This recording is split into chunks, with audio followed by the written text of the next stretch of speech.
Hello, everyone. I'm Michael Wozniak, and I'm pleased to co-host this masterclass with Nathalie de Marseille. Hi, everyone.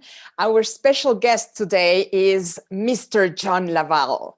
He is the president of the Society of Neuro Linguistic Programming. He is specialized in business, and he's co-training with Dr. Richard Bandler and Kathleen La Valle.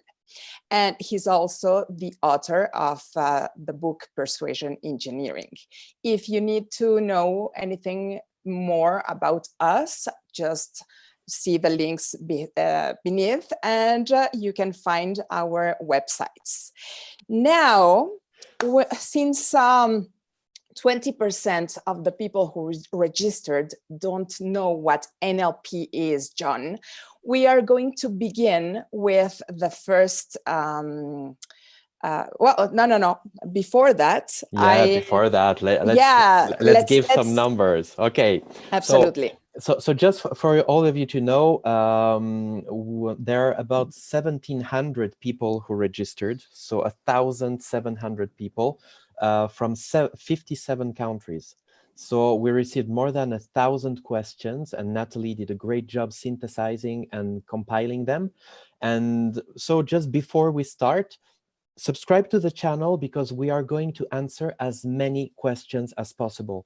If not during this masterclass, but afterwards, also in the coming weeks, we're going to create some videos to answer many of those questions. This channel is content oriented, and we will bring a lot of value to anyone interested in NLP and also in strategies. So there is one French channel. This is the one on which you are now.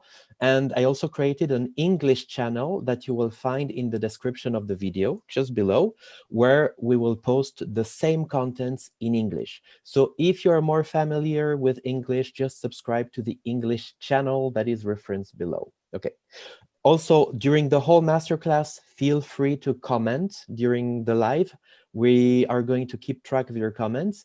Be constructive, and we will offer answers. If not live, we'll answer after the event in that series of videos that we're going to announce also to you. So we'll publish in French on the French channel and in English on the English channel. Yay! So, as always, are you ready, John, to get on the grill? Yes, I am. Hello, everybody. Hello out there. Super. So the first question is from Laila from France, who asks, in a few words, what would be a clear and striking definition of NLP? Very simple. NLP is about how the brain works and works along with language, as well as neurochemistry, of course, but most people miss that point. And so, and NLP has been around for a long time. While there's a lot of things we can do with it, I'm going to give you how I figure out for people the best way to describe the two parts of NLP for them. One is that, first of all, there's two parts to the entire technology. First, there are the basic skills. And those skills, by the way, there are no new skills that I can think of or that anybody's come up with. Somebody might call them new skills, but in fact, they're not. We have the language patterns, okay? We have the, anchoring, things like this. These are sets of skills. And when you take those skills and you put them together, those comprise techniques. So the techniques, by the way, while they work, and I tell people the following thing, they're going to work every single time until the first time they don't. So if you teach techniques, then you're not teaching skill. You've got to teach the skills in order for the techniques to really work just about most of the time. Because if something doesn't go down right, you're working with someone or whatever, and all of a sudden you're not reaching the result. If you have the skills, you can quickly figure out what to do next. Basically, it's about how the brain works and with language. Remember, it's Neuro Linguistic Programming. And my favorite part is the one in the middle, the linguistics.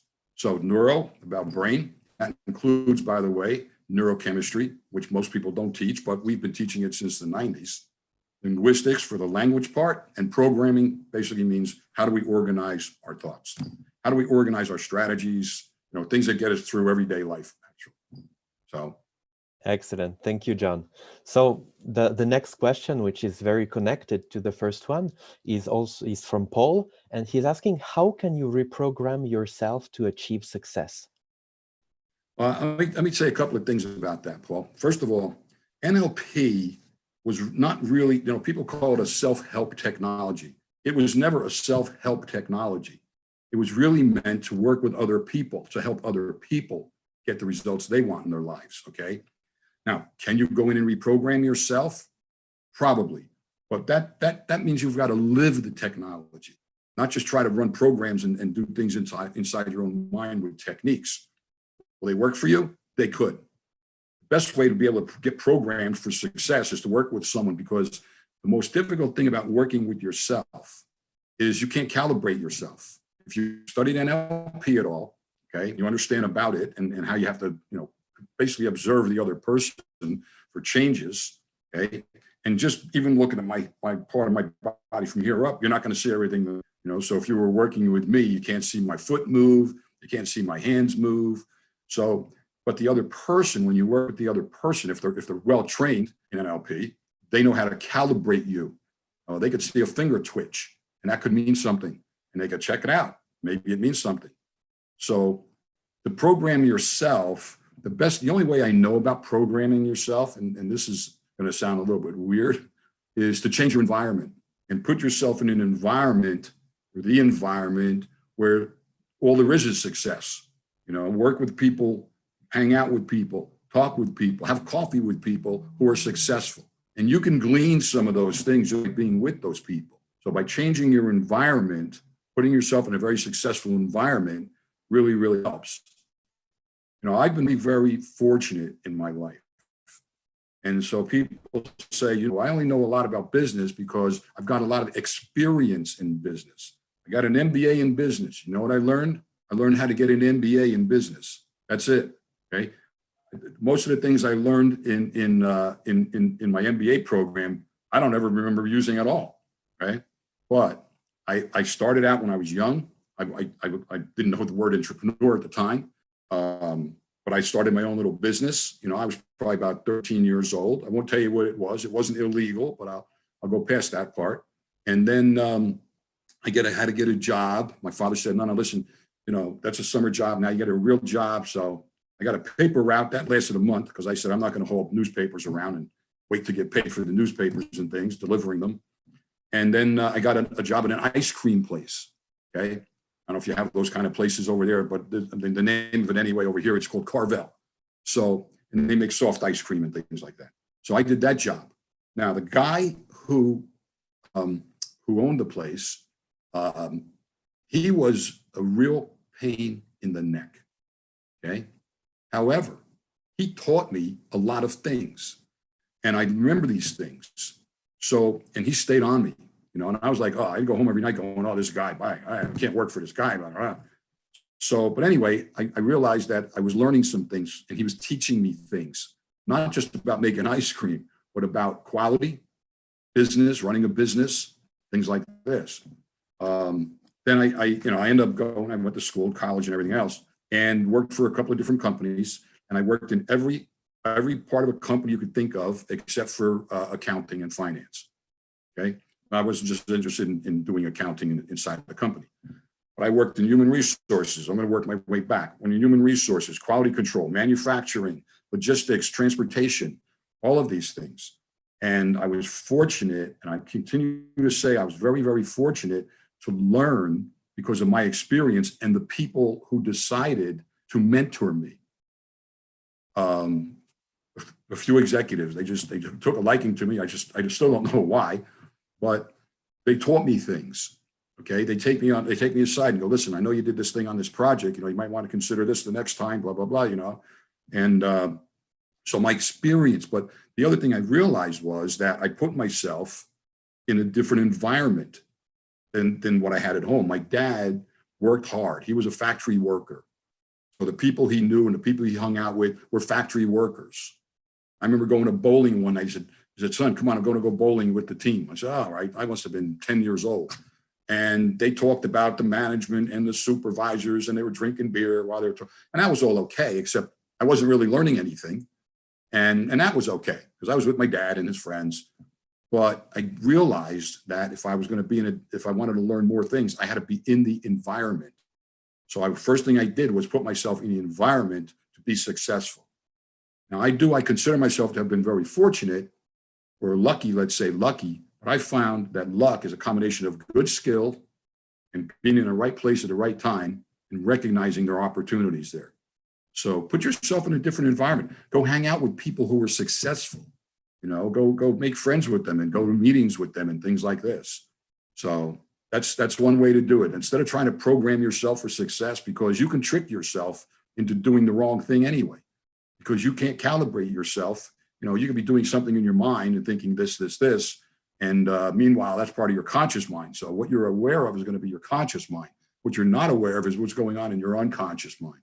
And your unconscious mind may not like what you're doing, and you may not know it, which means you don't end up being successful. So you can fool your unconscious mind basically by putting yourself in the environment with successful people. If you keep hanging around with the people who are pretty much, at the same success level, let's say, as you are, remember, you're going to be talking to yourself about things you're talking to them about. You're hearing them talk about things, but it's all at the same level that you're all at. But if you start hanging around with people who are already successful, okay, and they're out there, and they're more than happy to help out. I'm sure they are. I don't care what country you're in. You just have to get them talking about themselves and things like that. Then you have a better chance of programming yourself for success. NLP is not just about techniques. Like I said, it's not just about techniques. And you probably have a whole lot of questions here about techniques. And I'm going to be the first one to tell you there are some techniques that I'll say, well, here, you could try this technique out. You've got to live NLP. I mean, that's really what it comes down to.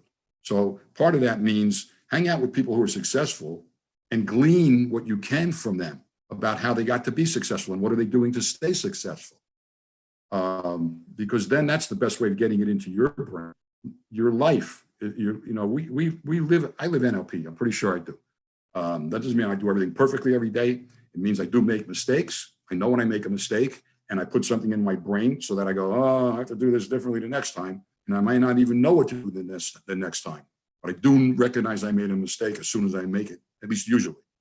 So hang out with people who are successful. Find out what happens. That's really the way to do it. You might find out that some of them decide that they like you and they will mentor you as well. You just don't know. They'll be the best success programmers that you can find. That was a little bit of a long answer there, but that was amazing. Now we have Dalila from France, who wants to know how to communicate about the benefits of NLP to people who don't believe in it. How to convince them, basically? Yeah, but basically how to communicate the benefits of NLP. Okay, real short, simple answer. Yeah. Give them an experience of it. It's very hard. Even Richard cannot really explain and describe NLP. I heard people ask all the time, so what's NLP? He goes, listen, I came up with a name. I had discovered all these different things that work. I don't even know how to tell you, what is it and how to convince you of it. But I knew years ago that the best way, here's the deal. You can talk to somebody and you can explain all kinds of things to them, okay? Regardless of how sincere you are and how much you love the technology, they're not going to necessarily get it up here. They're just not going to get it up here, okay? The best way to convince someone of something is to give them an experience of it, okay? I'm going to give you a fast example. It has to do with me. Back years ago when I was working with Richard, but I was not co-training with him just yet. And he said to me, I was staffing with him for him, doing small group sessions during the trainings. And he said to me, hey, John, I hear you're doing pretty well with, language patterns and things. I go, well, I don't know, I guess, And he said, well, how about you get on and this is a rare opportunity when Richard does this. Well, how about you take the microphone this afternoon and teach some language patterns? And I thought, oh no, oh boy. I said, well, Richard, I said, that's good. Yeah, but can I do it tomorrow? Because, I want to brush up a little bit and everything else. And I'm thinking in my mind, I'm going to read my books tonight. I'm going to study all this stuff. And he said, oh, yeah, sure. Okay. So you want to do it tomorrow? I said, yeah, that'd be great. He said, okay, tomorrow after lunch? I said, yeah, that'd be great. He gets up after lunchtime, grabs the microphone and says, now John La Valle is going to come up and teach language patterns. Come on up here, John. Well, that was on the same day. That was only minutes after he said, yeah, sure, no problem, John. I'll let you do it tomorrow. He threw me right in there with the sharks, basically. So that experience, more than anything else, taught me that I learned what I learned. Let me start with that, okay? So the best way to do it is to give someone an experience for NLP. Now, you might wonder, well, like what? What do you mean? So it's very simple. If somebody comes in, they're complaining about, oh, you know, I'm having a bad day, blah, blah, blah. I go right to submodalities just to give them an experience of it. Now, I know a lot of people, they down talk about submodalities. Oh, that's Bandler, everything's submodalities. Well, let me tell you about submodalities. It's the way that we encode the information. It's not even the final encoding. We can change the coding, okay? We can change the way we coded something.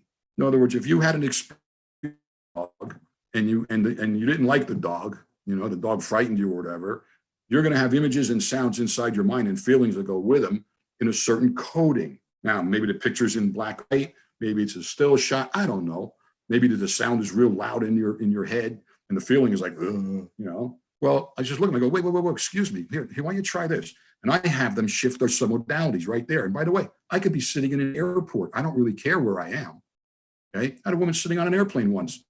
She sat next to me, and as she sat in the chair, we call the white knuckle rider, she was so tense, grabbing onto the armrests, and her hands were white from grabbing on so hard. I looked at her and I said, "Are you okay?" And she said, "No." And I said, "Everything, I mean, what's up?" She goes, "I hate flying. I'm afraid this plane is going to crash." And she's making all these pictures in her head about this stuff, things that aren't going to happen necessarily, right? And I said to her, I said, "Can I help you with that?" She said, "Sure, that'd be great." She goes, "I don't know what you can do." And I just, I chided her a little bit. And I said, "Well, you make pictures in your head." And she said, "What?" You know how many times they get that response from people? They say, "What?" I go, "You're making pictures in your head." And she does this thing. "Oh yeah, you're right." I go, "Stop making those pictures, make better pictures. And then calm down a little bit, And she said, "Oh, well, how do I calm down?" I said, "Listen, you can calm down a bunch of different ways. Start by changing the images, because those are the ones that are driving what you're feeling right now." Okay. So I give people an experience for it. There are some people who come and say, "Oh, that NLP doesn't work." Well, I got news for them. All right. The thing is, if it didn't work, they probably saw an operator or programmer, I like to call them programsters, that didn't do everything they could do. Okay. People go, we get tested all the time. We get checked all the time. People say, okay, so you're a master trainer, huh? So show me how you walk on water. That's a stupid thing. But I'm over exaggerating it. But the fact is, that's what happens. So I never take on a challenge. Okay, I never take on a challenge. If somebody says to me, "Prove to me that it works," I go, "I don't have to prove to you that it works. I can, but I'm not going to, because you're challenging it." See, the other thing that goes on that most people really aren't aware of, unless they've come, hang out with us, is neurochemistry. We teach about neurochemistry. We don't go in depth with it. But you know what? Your brain fires off all kinds of neurotransmitters. They're good ones, not so good ones. And those things are important to understand and to recognize, at least.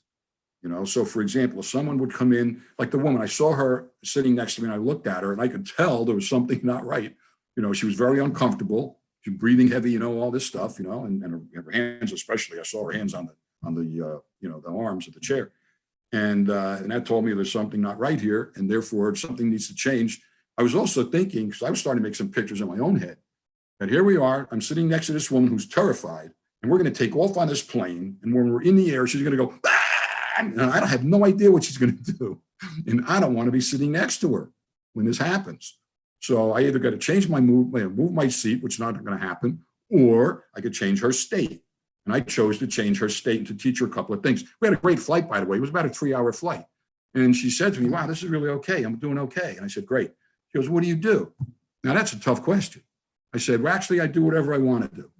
And my favorite thing to do is one of two things. One is to help people, and two is to help people make money." Okay? Those are my two favorite things to do. Help people have a good life and to help people make money. And she said, "Wow, well, what do you, where'd you go to school? I go, that's not important because I didn't learn how to do this in school. So give someone an experience of NLP, because here's the deal. They can, when you're speaking with them and trying to convince them, all of that comes under the category of, this is your opinion, okay? And no one actually has to consider your opinion, period. But the other thing is they cannot, I'll repeat that, people cannot deny their own experiences, period.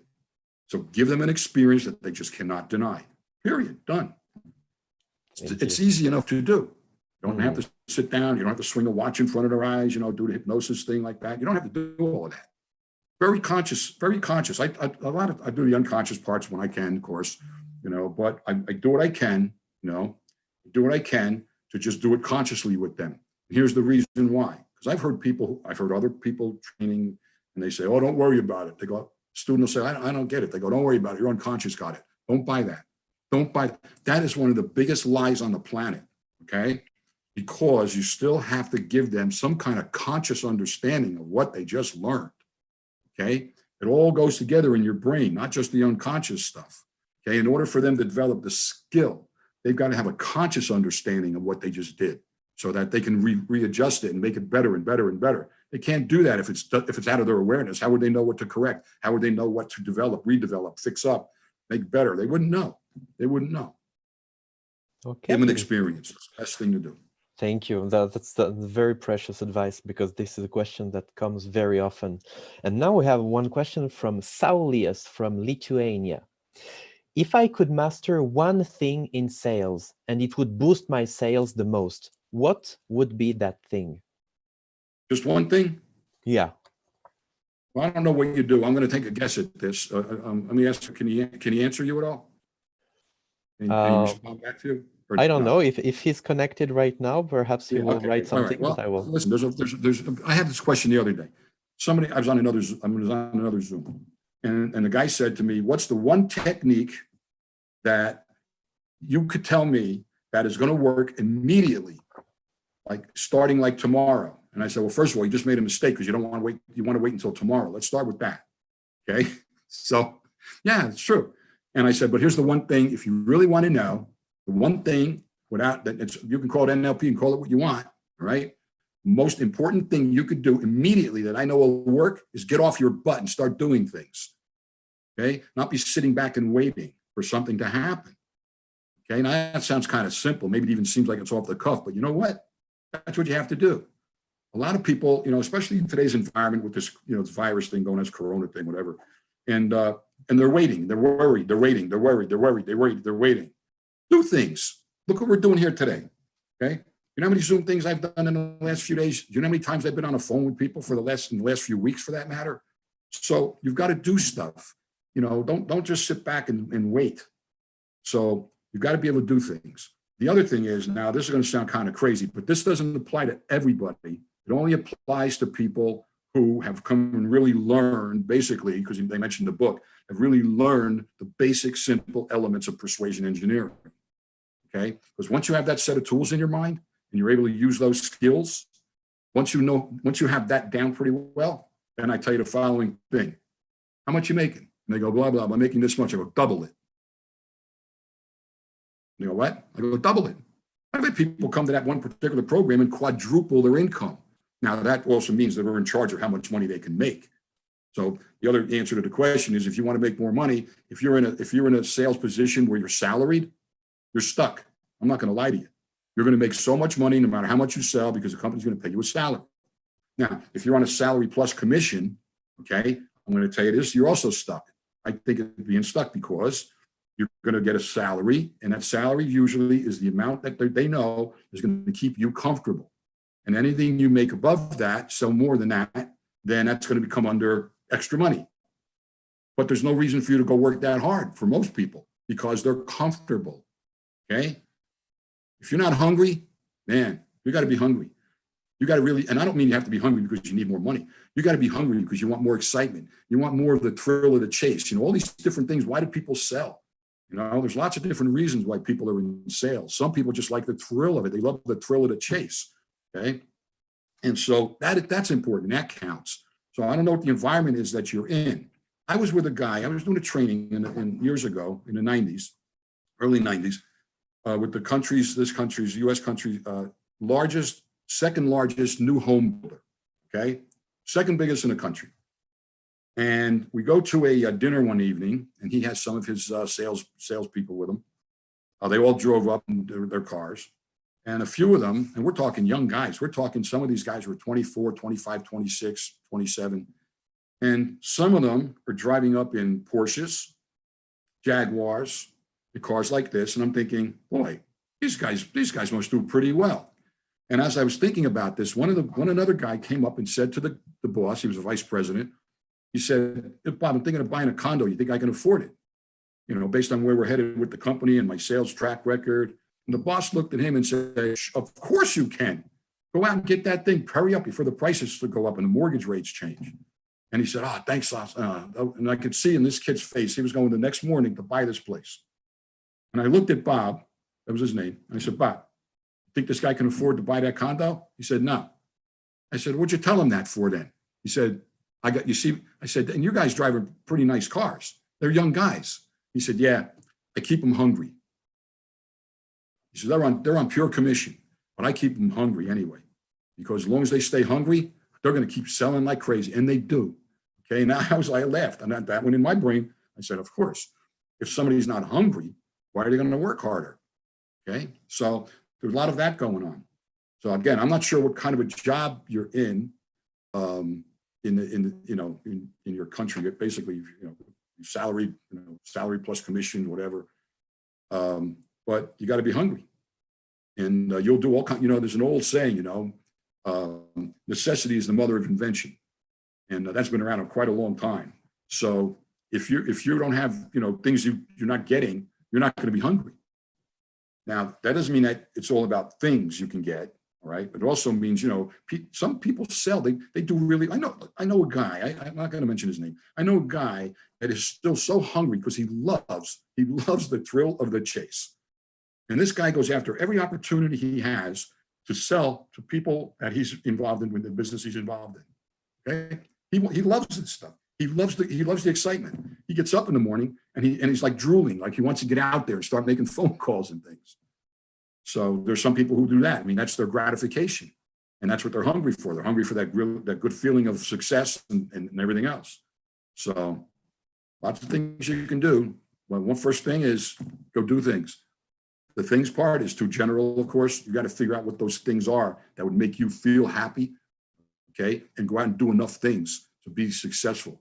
Now, one more thing, because you see in NLP, we ask this crazy question. I say crazy question because it's really kind of incomplete. We say to people, we're going to work with someone, I go, so what do you want?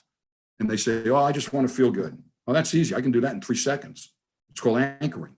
Okay. I elicit a powerful state from you. Boom, I anchor it. Boom, I fire the anchor off. Boom, I teach you how to fire your own anchor off, and you're going to feel happy. Easy. That's a very incomplete answer to a very incomplete question. My more complete question is more around this. What is it the result that you want to get? Okay, and my next question after that is, do you have the resources to do that? So basically it goes like this, because people say, I want to have a bazillion euros in the bank. I'm going, great, that's really nice. That doesn't count. I'm really sorry. Okay, or they go, I want to have a red, and I call it a testosterosa because I've driven one once, and I got to tell you, it's a testosterosa. If you've never driven one, go drive one. And so they say, I want to have a testosterosa in my garage. I go, it doesn't count. I'm really sorry. All of those things are the rewards for doing certain behaviors. This is a behavior-driven technology. Nothing changes unless the behavior changes, period. I'm going to repeat that. Nothing changes, okay? Nothing changes until the behavior changes. It's behavior, not just the feelings. I feel good. Great. What are you going to do? I don't know. You have to get results. So my first question would be, so what is it you want to get as a result? Or what is it that you want to get as a result in your life? And they still might say, well, if I had $1 billion, no, forget that $1 billion in the bank thing. My basic premise is, if they can take it away from you, it doesn't count, period. They can take your $1 billion, they can take your testosterone, all those things. They can take all these things away from you. So my next question is, can you get them again? If you can get them again, then you have a good set of skills. Because that means you can go make the money again, even though they took the first one's away. You won't get another car because you have the skills to earn more money. This is all behavioral driven, not just, not just all the airy stuff, like, wow, yeah, man, I just want to, I want to feel like I can float among the clouds. Well, I got an answer for that too, but that's not going to help you to get the results you really want in your life. So everything is really results and behavior driven, especially if you're in business. Oh my gosh. I sit in more business meetings where I go, so what do you guys want to do, basically? And they all look at each other, basically because they don't know. Now, does that mean they don't know what they want to do because of my question? Or does that mean they just don't know, period? So I have to ask another question. What results aren't you getting that you want to get? Okay, and I may have to start there. So it really depends on I guess, the environment I'm in and why I'm there for people. So results. I told you I was embarrassed. When I was a kid, I was a little bit embarrassed when I ran my first little company that I had. It wasn't really a company. I didn't set up a company. And it was really only good during the summertime. But I can tell you this. I had more money in my pocket on any given day than my dad made in a month. Okay? And I was actually embarrassed about that because I knew, number one, I couldn't tell him. And if I went and handed it to him, he'd say, where'd you rob that from? Where'd you steal that money from? And I couldn't tell him that part. So that was a lesson for me too, okay? Because I was able to make money easily the way and it was sales. I was selling little things, And so that was another thing. I realized the result because if someone said to me, what are you doing for the summer? Because all they'd see me doing, by the way, is reading a book. I'd be reading a book, okay? And my friends would come over and they say, do you have any more of those? They're not illegal things. I'll be clear about this, okay? Or drugs or anything like that. Do you have any more of those items? And I'd say, yeah. And they go, where are they? Go, they're in the bag. Take out what you want. Give me the money. Here's how much. No, put the money in a bag. I'm reading the book, okay? So people were wondering, like, how was I able to be, and by the way, I would treat my friends to things and they'd be thinking, where did Laval get the money? Well, Laval was working for it. Okay. And I was really working for it. It wasn't like I sat back. I set up a little organization. I set up, my little marketing things, so people knew what I had to offer and they came to buy stuff, plain and simple. And I learned that lesson. So that was a result. Now, because I got used to having that kind of money in my pocket, all right, we're talking probably $500, $600, $700 a week. Now, it wasn't all year long, but that's a lot of money, especially this was in the 60s. I'm not going to give away my age. But when I started then work for the ice cream place, well, forget the newspaper thing. that didn't work. That lasted 1 month because I think I ended up with $15 for the month. Then when I worked for the ice cream place and I saw how much money I was making, I thought, oh no, this is not going to work because I was too used to getting real results that satisfied me. So results. Behavior. What's the behaviors that are going to get you the result? Period. Sorry if my answers are too long, just let me know. I love your answers. They are absolutely amazing. Thank you. The next question is Agathe from France, who's asking, how can I use the NLP in my communication to prospects to get a good conversation rate without knowing the preferred channel of the interlocutor? Well, I don't know how you could not know the introduction channels. I'm thinking that you mean, how do I know if they're going to be mostly visual, auditory, kinesthetic? The most powerful, first of all, NLP at first is a communication technology. When I realized that, I was like, oh wow, oh man, I got to do better than this. Man, let me give you a quick example. I was already learning NLP, by the way. I was already doing I might have even been in my master pack. I don't remember now, but I was working in a company and my boss said to me, because I was the training manager, he said, John, put what you want in your budget. Oh, no, he said, tell me what you want in your budget for next year. And I said, okay. Went back to my office. I plotted it all out, drew up a nice little visual thing. I made up a chart. I came and I handed it to him. He said, I put it on my pile of papers over here. I went in, a few days later. I said, did you get a chance to look at my budget, proposal? And he said, no, just tell me what you want. I thought, I went back to my office. Luckily, I made copies. I made sure everything looked good. I brought it back to him and I said, here. He said, I put that on my pile of paper. It took me three times before I realized he wanted me to tell him about it. If I talked to him and gave him my budget auditorily, which I did, I went in there, okay, one more time, and I said to him, did you get a chance to look at my budget?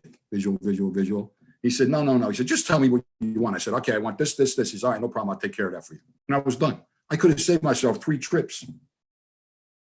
I don't know how you cannot get it, paying attention to people when they're communicating with you. First of all, you don't have to start the communication. You can say, hi, how are you doing? And they'll say, I'm doing good. And then you can ask a crazy another question. I teach people when they go into a sales call, for example, okay, the worst thing that people do is they bring in their PowerPoint presentation. They bring in their fancy, very expensive and well-made brochures. And they want to show it to the person. I never do that. I don't even like PowerPoint. I don't even use PowerPoint, even in my classes. Okay. I only use a flip chart and 4 markers when I do a training. I don't do PowerPoints or anything like that.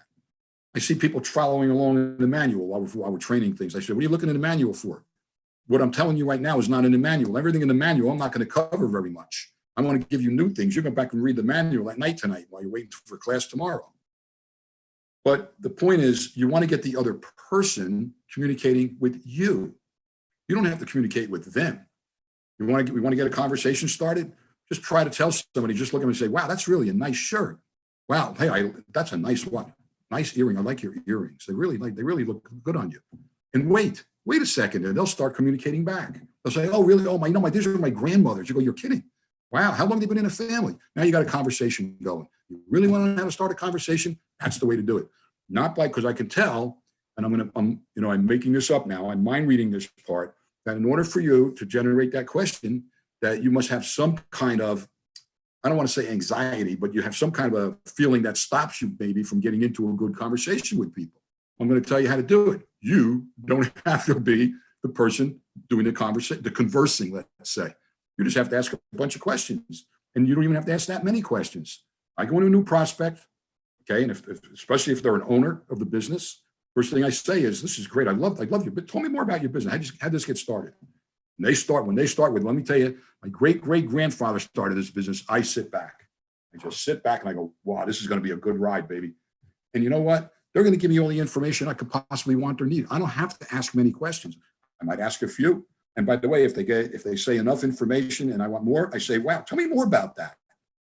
This is simple. This is called, I'm not a great conversationalist, by the way. You can ask my wife. If I want to do it, I can do it. But the fact is, I know you probably won't believe this, I'm really kind of shy, actually, in groups of people unless I'm training. I don't generally go start conversations. The worst thing I might ask somebody just to get something started is I'll say, how you doing? Are you staying out of trouble? That's my question. I say, hey, how you doing? You staying out of trouble? And sometimes they go, oh, yeah. They go, that's too bad. And sometimes when they say, oh, yeah, I'm in a lot of trouble, I go, great. That's good. That means you're busy. Those are the things that, to be a conversationalist. Sorry to tell you this, ladies, but I sometimes teach the guys in a regular class, not one of these, sex class things, none of that stuff. I teach them how to be a conversationalist because they just don't know how. And by the way, you don't have to be able to be a great conversationalist. You just have to know how to get the other person talking about them. That's more important than you talking about you. Get them talking about them. Believe me when I tell you this. Somebody's got a red testosterone, just say, wow, you got a testosterone. That's fantastic. I bet you really enjoy driving that. They're going to start telling you stories. Very simple. How you can do all of that without listening while they're speaking and picking up if they're favorites. Everybody uses all the senses, by the way. I'm tired of people coming and saying, well, I'm sorry, I just don't make pictures. Yeah, you make pictures. You might not see them real well.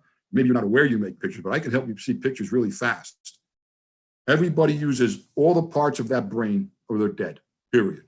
Okay. Even blind people have images in their mind. They may not be what we see and how we see it unless they went blind later in life. If they were born blind, they still process visual stuff. It might be shadings of light, might be shadowing, might be nothing, but there's something in there. Okay.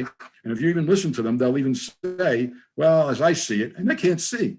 So why would they say this? How can they actually reference that?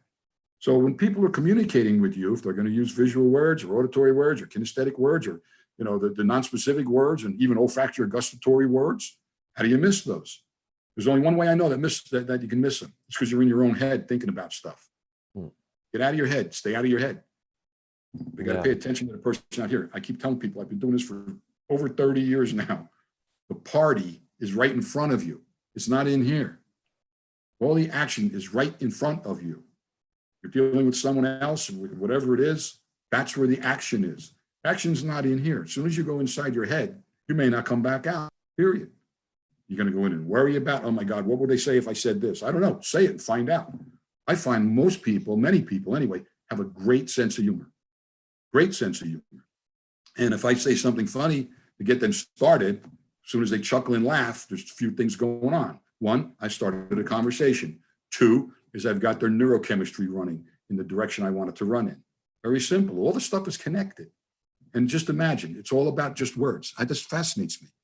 You know, I do a newsletter. It's, you know, most of the articles are called, they're called like things like words are just words, because most people think words are just words. Well, let me tell you, I've been saying this for years.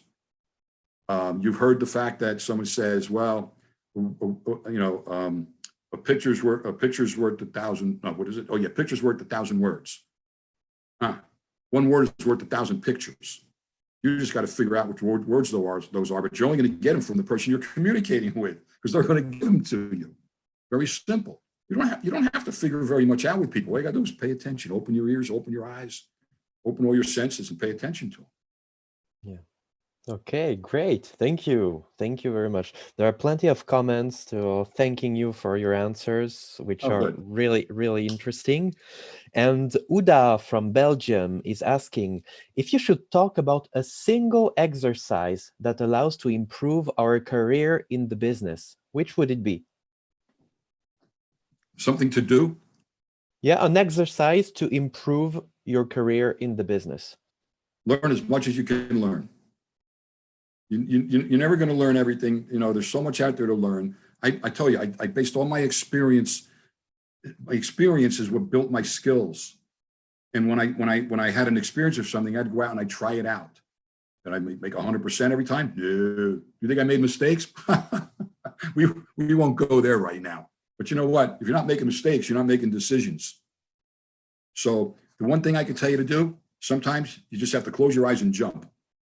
You know, I don't mean jump off things, but you have to just stop worrying about what could happen, because if it could happen, then it could not happen. You don't know. Jump right in there. Just dive right in. Okay, that's the best thing I could tell you to do. And if you do that every day, you know, I wake up every day. I know people laugh. They don't think I do this. I do this every day. I had to stop using music because my wife, she gets up at a different time than I do. I'm usually up around 4 in the morning or so like that, and she's usually up around 6-ish. And I used to play music. So my alarm clock would go off, and I got a big Bose system, not big one, but I got a Bose music system in our bedroom. And I would wake up to Aretha Franklin. All right. You know, and I just jump out of bed and go, yeah, you know, I'm ready to go for the day. But so now I don't do that anymore. Now I got music in my head. And the first thing I do is I open my eyes and I do this. First thing I do is I look up and I go, well, there's no dirt up there, so I guess I'm okay. I'm alive. That's important. Okay. If I'm looking up and I see dirt or a closed box, I'm done. I'm just going to go back to sleep and enjoy wherever I am. But basically, first thing I say to myself is I take a nice deep breath and I say, life is good. Life is wonderful. And then I start thinking, I got to go on the internet now and do my emails. And then things change in my mind. But that doesn't last very long. I got to do some emails and things. That's why I get up in the morning, that early in the morning. Get experience. Go out there, man. Just so there's so much, the big world out there. I know it's tough now going out right now, but there's a lot of things you can do. Now, I know people are sitting in a lot of the questions. I just did these other Zooms are, well, what can I do during this virus, this Corona thing? You know, I'm sitting in my house, you know, blah, blah, blah, you know, and I'm earning income or I'm earning a little bit of income, blah, blah, blah, blah. You know, first of all, get out of your pajamas. Let's start with that. Get out of your damn pajamas and get dressed. Okay. Ladies, put your makeup on. You want to put makeup on? Put your damn makeup on in the morning. Guys, you want to shave? Get up, go shave. Who cares? Okay. Now, people say, well, how did you come up with all this stuff? I go, because I don't want to be bored. Let me start with that. When I first went into my business by myself, okay, and I thought, I'm okay. I'm going to do okay. A good friend of mine called me up. This is where I got this thing about what we should be doing during these times. Go on the internet. Go do put little videos together. Video your kids having a good time and acting silly and stuff. If you're a mother and a father, act silly with your kids and put it up on the internet. You might get 1 million views. You never know. And then people might say, what do you do anyway? Well, right now I'm at home, but what I really do is I sell A, B, C, D, E, F, G. And if you want to know more about that, email me. What's wrong? You can do that.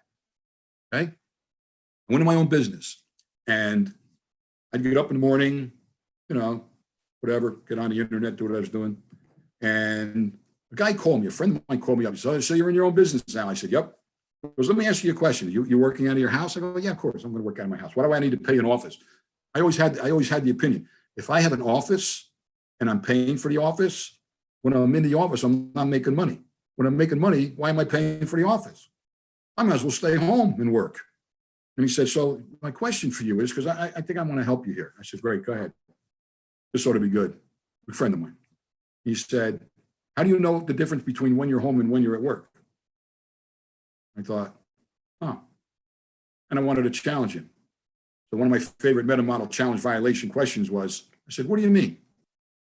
He said, well, when I first went into my own business, you know, I'd wake up in the morning. I said, that's a beautiful day so far. I might as well go out and cut the grass. It's early in the morning to cut the grass. Then I'd wash the car. Then I think, you know what? I'm outside already. I got my relaxing clothes on and stuff. I'm going to go for a walk in the park. I'd get home. I'd be back in the house at 3 o'clock in the afternoon and realized I wasn't doing anything to build my business. And I thought, yeah, that can happen. It can very well happen. He said, so I decided, here's what I did. I said, okay. He said, I get up in the morning. He said, and what I would do is I jump in the shower and I shave everything, and put on a jacket and a tie, you know, not a suit necessarily, but he said, I get dressed up like I'm going to work. I would leave my house. I said, okay. He said, I'd go out to a diner and I'd have breakfast. I said, great. I said, then what? He goes, then I'd go to work. So I'd come home, would take my jacket off, leave my tie on, and I would do my office stuff, whatever I had to do, make calls, whatever it was. So, okay. And he said, lunchtime, I put my jacket on, I'd go out for lunch. I'd meet with some friends, maybe we'd go to a cafe, maybe go to a diner, have a hamburger. And after lunch, I'd come back to work and I'd work in the afternoon. He said, okay. He said, at 5 o'clock, put my jacket back on, I'd leave, I'd go home. I'd leave work. I'd go out down the street. I'd get a cup of coffee, maybe a Coca-Cola or maybe a drink. I said, yeah. I said, then I'd come home, take my tie off, my jacket, my shirt, put on my home clothes. And if I had to cut the grass, I'd go cut the grass. So I waited till the weekend. And I thought, this is golden. This is, wow. I mean, I'm so glad this guy told me this. Now, I didn't do it because knowing NLP, as he was describing it, I was already running it in my brain. So when I tell you I'm up usually between 4 and 4:30 in the morning, taking care of office stuff, I'm up at 4:30 in the morning doing office stuff, okay? You ask anybody who's following me on Facebook, I wish everybody happy birthday if it's their birthday that day, okay? And I pop in, do the emails, I get all the emails done that I can get done. My day is usually finished by about 7 o'clock in the morning. Think about that, okay? And I've done that. I've changed my, I didn't change the actual environment, okay, because I'm still in my home. But I developed a routine and I keep up the routine. And I'm still doing it. Matter of fact, before I came onto the Zoom, okay, I thought, I better go shave and better put a decent shirt on anyway, you know, because I gotta get on the Zoom thing.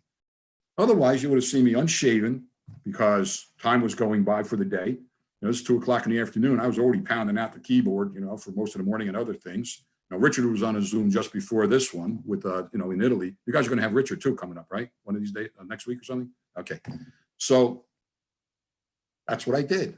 So if you want to get dressed in the morning. You know, you don't have to put a full suit on and all those kinds of things, but get out of your pajamas. I know. I see my neighbor. You know, he comes out. He's got those lounging pants on and everything. I even said to him, I said, "You working?" He said, "Yeah, but only a couple of days a week." He said, I have to go into the office twice a week. I said, "Oh, okay. Well, at least he's doing that. You know, he's got a couple of kids too, so I do see him playing with the kids in the yard, things like that." but at least he's leaving his house and going to work. If you can't leave your house, you still can get dressed. You know, have your kids get dressed, because everybody's thinking, oh my God, when it comes back to these kids going to school, what am I going to do?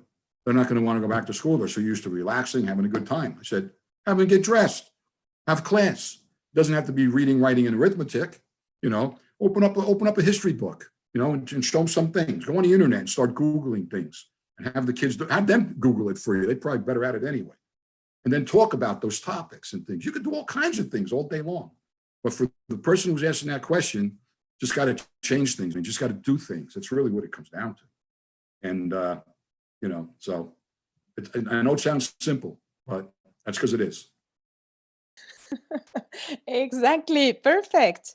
And related a little bit to that, Nina from France asks, how do you use submodalities in business? How do I use what? How to use submodalities in business. Oh, that's one of my, that's a great, it really is a great question. I know people say, oh, that's a stupid answer to a great question, but that is a great question. If you realize the language, because remember, and I'll give you an example. You remember that every word that you have is encoded in submodalities. There are also ways of using your language to shift people's submodalities. Now, I'm going to give you an example, first of all, at least in the US. I've been listening to this now for, let's see, 12 or 13 years, okay, from 2 different administrations, not just the presidents themselves, but even some of their people, and even some of the people at least here in the Congress, because they all start picking up on, that's really interesting. I have not ever heard before this 12 years ago. And I watch a lot of TV. I mean, news. I don't watch all kinds of television. I like the news. I don't even know why I like the news. I guess maybe because I'm you know, following their language patterns and finding out what's new. First of all, I never heard anybody use the word calculus as a politician. They don't even know what calculus means, okay? Nor do they even know how to build a calculus. Let me start with that. But they've all been shifting some modalities before inserting the idea by saying the following thing. Let me be clear. And just saying that, for most people, whatever the blank image is or whatever the image is that's in their head, it's going to become more clear. So all of the words you have in your mind, they're words that, think about this. If you know submodalities, then you know, get down the list. You say, is it a movie or a slide? Okay. You can use words that change a slide into a movie. It's just about knowing how the adverbs work, how the verbs work, and these things. That's what you do. You got to be able to study the language and what works better. The other part is, because most people don't realize this, modal operators, for those of you who know what those are, for those of you who don't know anything about NLP, these are motivator words, okay? And what these do is these put the juice behind the verb. So here's an example, and you guys can all play along. I know this is a content-oriented thing, but I think this is worth it. I'm not going to cover all the words. So let's say, for example, you're all going to go out and go back to work or do something in order to earn income, and I'm going to use the word Monday, okay, just for this experiment. And then you say this to yourself, and I want you to notice the feeling you get with the word, okay? Say to yourself, I wish I could take off from work Monday. And as you do that, just notice the feeling. Now say to yourself, I want to take the day off from work Monday. And notice the feeling. And I'm going to ask you a question. I can't see your hands raising like I would in a class, but is that stronger? Is that feeling stronger or weaker than the other one? I'm going to guess it's stronger for most people. And then if I said to you, if you said then, I need to take the day off from work Monday, is that one stronger or weaker? There's no right or wrong to the answer, by the way. It's just a matter of which one's going to be your favorite modal operator. Okay, so that's important. And there are other ones. Okay, if you said, well, you know, I must take off from work Monday, that's going to have a stronger feeling to it for some people, but not for everybody. And that's quite important. So let me tell you what I don't do with people. If I go and do a training thing, or let's say an initial meeting with a company. And because they come and they'll say the following thing. Wow. And I hate when they ask this question like this, or they make this statement, they go, we want to do a training needs analysis. And I'm thinking, well, there's a modal operator for you. If I ask them what they need, guess what? That is going to be non-negotiable. In their mind, that is non-negotiable because needs are non-negotiable. You need to breathe. You need to have water. You need to have sustenance. Okay? You don't need to have a good time in the park. Not really. Because that means not negotiable. You might want to go have a nice walk in the park, and that's okay. But if you put all of those needs into one place, not negotiable. So, and when it comes to training, they're basically telling you they're only interested in what the needs are, when there's a whole lot of other categories involved in doing trainings. So I never do a needs analysis.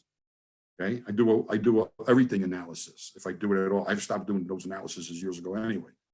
So how do you use some modalities in business? By the language that you use. Now, let's say that let's say we get to the point with your thing taken off for Monday. Let's say that you're at the point where you say, okay, let's see, I'm going to take off from work Monday. Now you have an image of that and you have maybe sounds with it, I don't know, certain feeling with it, but the thing you would say is, I'm going to take off from work Monday. Now there's a couple of problems with that. I'm going to slip it a little bit into grammar, which we hardly teach in not least our schools anymore. Is first of all, it's too long. And two, it's the way the verb is used. So I'm going to change that. But the first thing I want you to do is, if you say to yourself, I'm going to take off from work Monday, I want you to see that image in your mind, plain and simple. Now I want you to say the following things. I'm going to change the verb. Okay, I'm going to take that part of the sentence and say this. I'm taking off from work Monday. Notice what changes. If you had a slide before, I bet you now have a movie. If you had a movie before, I bet it's either faster or slower.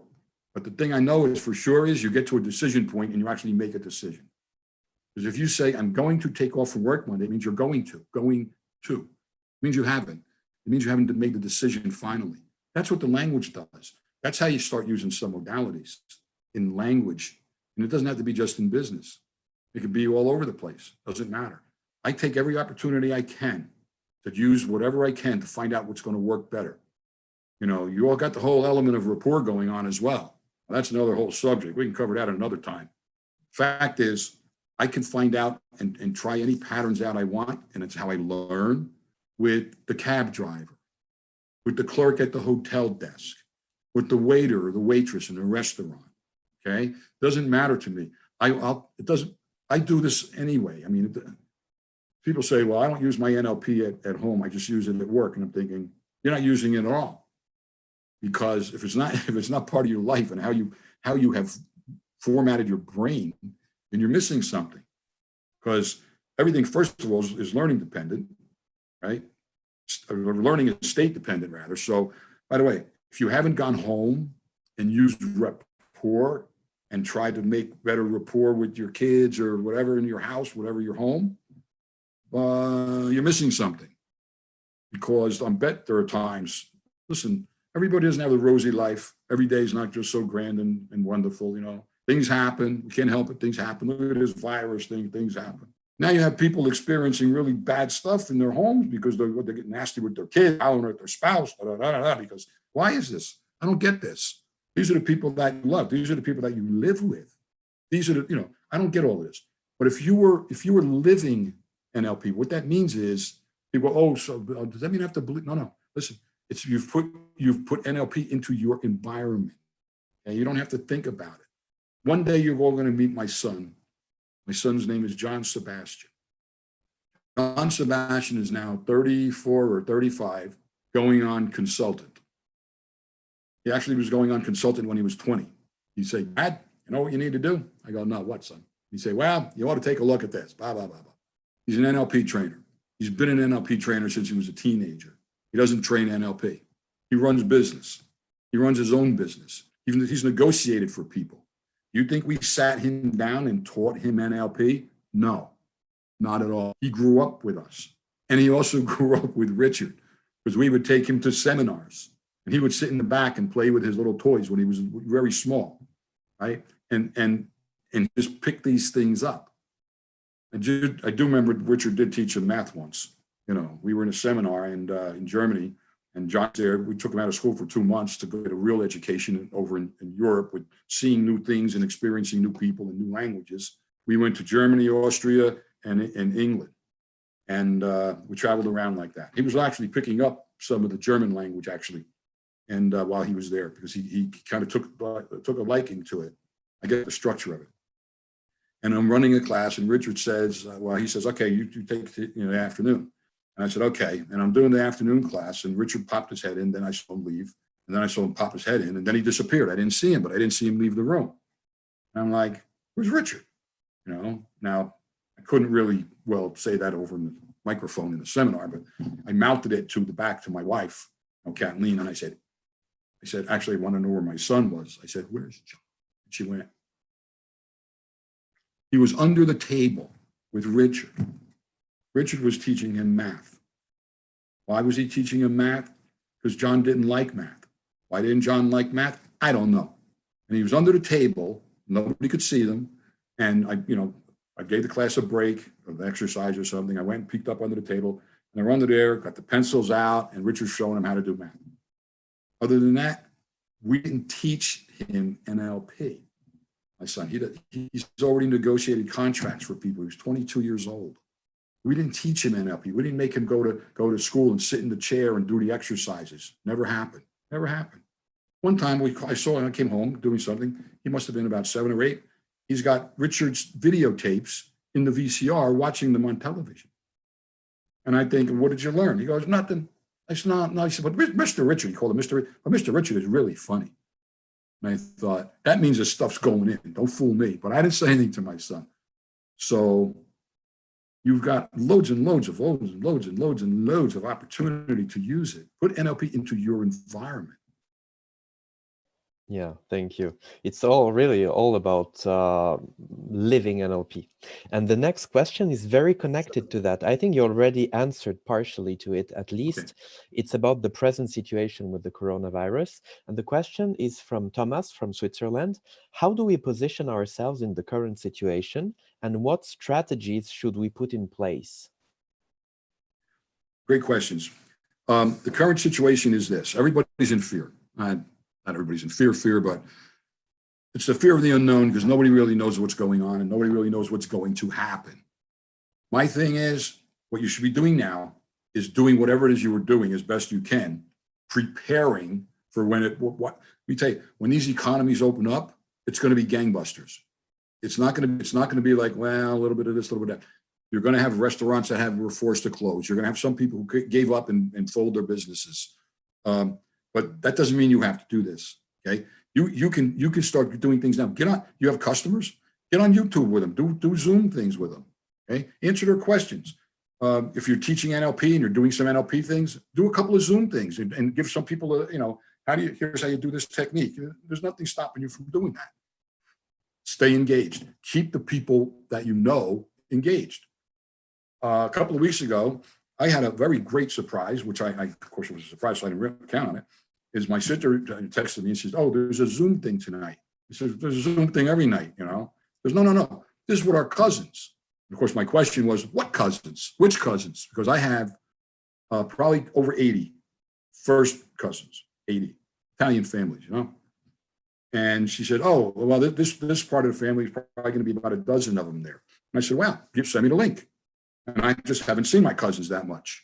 You know, we're all older now. We all got our own kids. We all got our own jobs, our own careers. And I got that in the Zoom thing. And I had myself an absolute blast. I even asked her, I said, "How long is this going to last?" She goes, usually not more than half an hour. 3 hours. 3 hours we were all together. So these are the things. I mean, you can set, if you have a business, okay, you can start doing things. I tell people, like our trainers, I have our trainers, they go, "What am I supposed to do now?" Because we don't do online training. We're doing a little portion of it online at the moment. Okay. And we have allowing some things to be done online. The fact is, you can't really do online trainings and have people really learn how to do NLP. Not really. So there's enough of the content that we can deliver that's easy enough online. But when it comes to the actual working face-to-face, because that NLP was meant to be working with humans face to face, not on a screen. I don't care how good you think you are. You can't calibrate everything because, first of all, they're only showing you from here up anyway. You know, I mentioned that before. However, you can refresh their skills. You can play games, NLP games, you know, language games, things like this, just to keep them refreshed, because chances are, if they're out there seeing clients, they're probably not out there seeing clients right now, you know, and they could be working with their clients. How are you doing? I'm just checking up on you. How's everything going? I know, you know, what else can I do for you right now? Blah, blah, blah. There's lots of things you could be doing, you know. The only thing I know is life is not going to be the same when we get back. When we get back to there's not going to be, we're getting back to normal. Normal is going to change. That much I know. It's definitely going to change. What it's going to be like, I have no idea. Wish I did. I wish I did. I don't have a crystal ball I can look in. What can you be doing? You could be preparing more, doing stuff.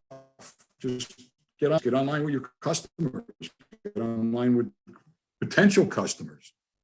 I'm not a fan of working with potential customers and trying to nail a sale online like this. But hey, that's the best thing you can do right now. Go for it. You know, you can't do anything wrong. I mean, it's better if you're face to face with them, because they can always shut off the computer if they don't want to listen to you anymore. Same as on the phone, they can just hang up the phone. That's why I tell people, if you're going to work with a potential client, you might as well go face to face with them. The chances are they're not going to hang up, or at least the best thing you do is say, no, get out of my office, leave, you know, blah, blah, blah. And by the way, it reminds me, for you people in sales, if you've never been thrown out of someone's office, I don't mean asked to leave, basically, you know, get out. If that's never happened to you, you're not working hard enough.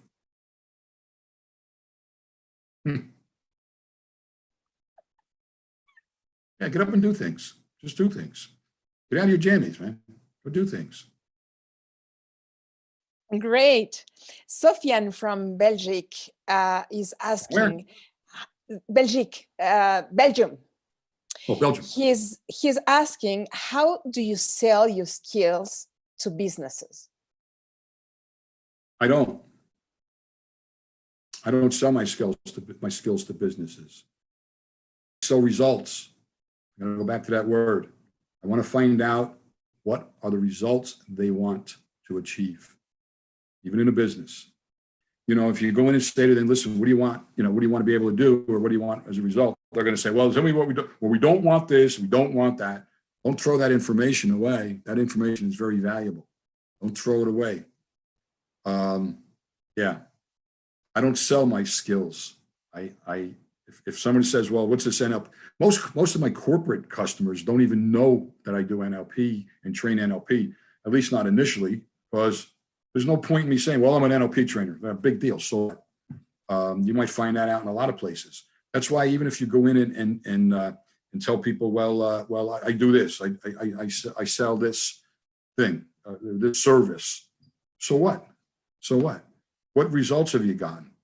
And that's what they want to know. And what results can you help me get? I do this with people who are writing job interviews. I'll make it even easier. Yeah, I've read job interviews. So I was the president of my sorority or my fraternity. My answer to that is, so what? What did you do? What did you accomplish as the president of your sorority or your fraternity? Because, you know, all those things are set up to run charity events, besides drinking beer on the weekends and having a good time and partying. But the reason why the fraternities and sororities exist is to support charity events. They raise enough money and they donate it to a charity. That's great. I love that. I work in a community service group, Italians in our area. Okay, we raised $30,000 and donated it to a local orphanage. Okay. We've donated, can't even count the amount of money we've donated to St. Jude's Hospital. I don't know if you even know what that is, but here in the US, that's a very well-known hospital where they do what they can to cure kids of cancer and stuff, and they don't charge anything. They don't charge the family a thing. They're only working on donations. But if you just say, well, I was the president of the sorority or the fraternity, my response is, okay, and then what? What happened? And they go, well, even on a resume, well, I was in charge of 50 people. I was in charge of 75 people. So what? What did that result in? It had to result in something. How much money did you make the company? How much money did you save the company? How much money did you make for the charities? That's what I want to read in a resume. And a lot of people are afraid to put that information down because they're afraid you're going to call the company and verify it. Then that's easy. Don't lie. Tell the truth. Okay. I took one company, when I was working, I was an employee with that company. They were the worst company for safety. Okay. They had more fingers lost and things like this than I can even count. And the president of the company said, John, I have a wonderful golden opportunity for your career development and a challenge. I thought, oh, great. And he said, I want you to see if you can straighten this safety thing out. I said, great. Well, it took me probably close to a year, probably took me 6 to 8 months to do this. But when I got finished with this company, these people went, are you ready? 5 years with no lost time accidents. Okay, I don't know what happened because I left after that. Now, to me, that's a result. If I can go to a company and they go, oh, you want to be the vice president of manufacturing? Oh, what's your great claim to fame? So, well, besides being fired by the same guy 6 times, which also happened, I said, I took one plant on a safety project and ran them till they got zero lost time accidents for 5 years. Let me tell you, that gets their attention because, and I'm not joking, they can call the company. I don't really care. The other one is I had to put together, they put me in charge of a thing, all results. And the guys I worked with, and going back to listen, hang out with people who are willing to help you out and mentor you, and they're already successful. This guy was the plant manager of this place, and I could tell you what, I can't tell you how many dreams I had about running him over with my car in the parking lot. You know, he was just that kind of guy. This guy was just, but I realized he was really being nasty with people because he wasn't getting the result he wanted out of them. I thought, well, that's not the way to do it, but let's see what happens. Well, he finally got the result. People started paying attention to what he was doing. And it was very simple. Every day he would ask for the results of the production. He'd say, how you running? How'd you run last night? And we go, well, we're running on 95%. What? 95%? He'd turn around and walk away. He didn't even get to finish. He said, don't come about it and talk to me until you're doing 100% of this. I'll take 90% of that, and I'll take 95% of this. And he'd turn around and walk away. It came to a Christmas party time. And all of a sudden, there was no Christmas party planned. And one of the secretaries went and said to him, we haven't made any plans for the Christmas party. It's we should be doing one, in the next week or 2 weeks. He said, how are we running out there? And there was no Christmas party. There was no Christmas party because we weren't running to the standards that he set. Now, the standards that he set were actually fair, but we weren't running them. They were tough. This guy was tough, but it was all result. I can keep going back to that word every single time. Results. So. Okay. Thank you. There's also Stephanie from France who is asking, how do you quickly lift the customer's financial brake on a sale? How do we, say it again? How do you quickly lift the customer's financial brake on a sale? So if the customer actually has a problem with the price of your product during a sale. Okay, it depends on if it's of course if it's a product or if it's a service. Okay, in other words, if you're a consultant and it's a service, you're selling your brain power. So there is no reduction, as far as I'm concerned. There's no reduction. Now, if it's a product and you do have other people in the area who are selling the product, then you do have to consider, can you make a concession? Can you, take more of a product discount off or more of a price, a little bit more money off the price, blah, blah, blah. The other thing is, because a lot of, the question first becomes, is it an objection? If they're making an objection, okay, and I teach this in persuasion too. An objection doesn't mean no. An objection is a challenge for you to solve their problem or giving you a problem to solve. Your price is too high. Now you can challenge that a bunch of different ways. You've got to be able to back up whether or not you can do it or whether or not you don't want to do it. I've been in lots of situations like this. So the first step is be prepared to walk away. I'm not telling you to walk away. I'm saying be prepared to walk away and leave it on the table. Okay, that's number one. Number two, you got the takeaway close. Okay, the takeaway close is great. This isn't for you. I've had people, listen, this series, we turn people away from our seminars just because we don't want them there. We do a little research on it. We find out they like to start trouble. They've had problems with these other things. No, we just said, this isn't for you. Go somewhere else and learn NLP. But I don't want you to. You know, corporate wise, I've told people that they probably right up front. There are a number of ways of handling them if they're objections. But again, I'm going to tell you, objections don't mean no. That's why there are ways of overcoming some of these. If it's the price and it's objects you're selling, products, you know, then an easy one really is one of my favorites is I'll sell them. They'll say, the price is too high. And I do something called, I call it outframing anyway. You know, basically I'm going to move this out of that domain that they placed it in. And I'm going to give them two more choices to make. Two choices, they can make one. And I tell them, I go, the price or the cost?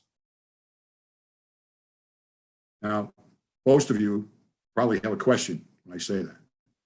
And it's probably the question you probably have is, what's the difference? That's great. When they ask a question back, I'm obligated to respond. So I say, now you want to know submodalities? Let's just go back to the lady who said how to use submodalities in business. You also have your voice. So you can increase, you can change your voice. You can change the volume. You can change, you know, the rate of speech. You can change all kinds of things. You can change distance. So when they say, what's the difference?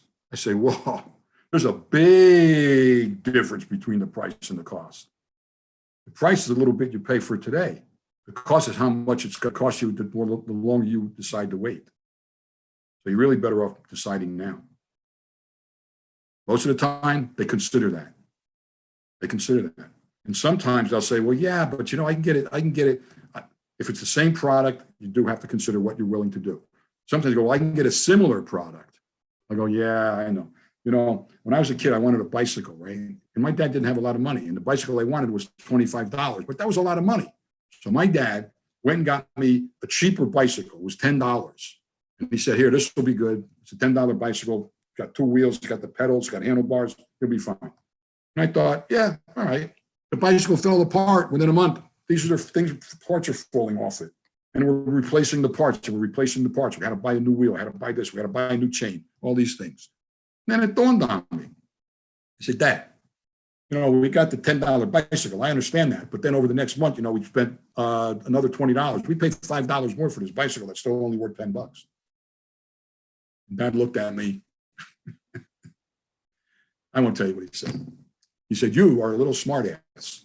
And I said, yes, Dad, of course. So there's lots of different ways of handling it. Just remember, it doesn't mean no, just because they're asking. The objection is they're saying, solve this problem. If you're willing to negotiate a different price, and that's the only thing left to settle on, you can then say to them, make it the final objection. In other words, you know, you're selling it for 100. They go, oh, I can get it for 90.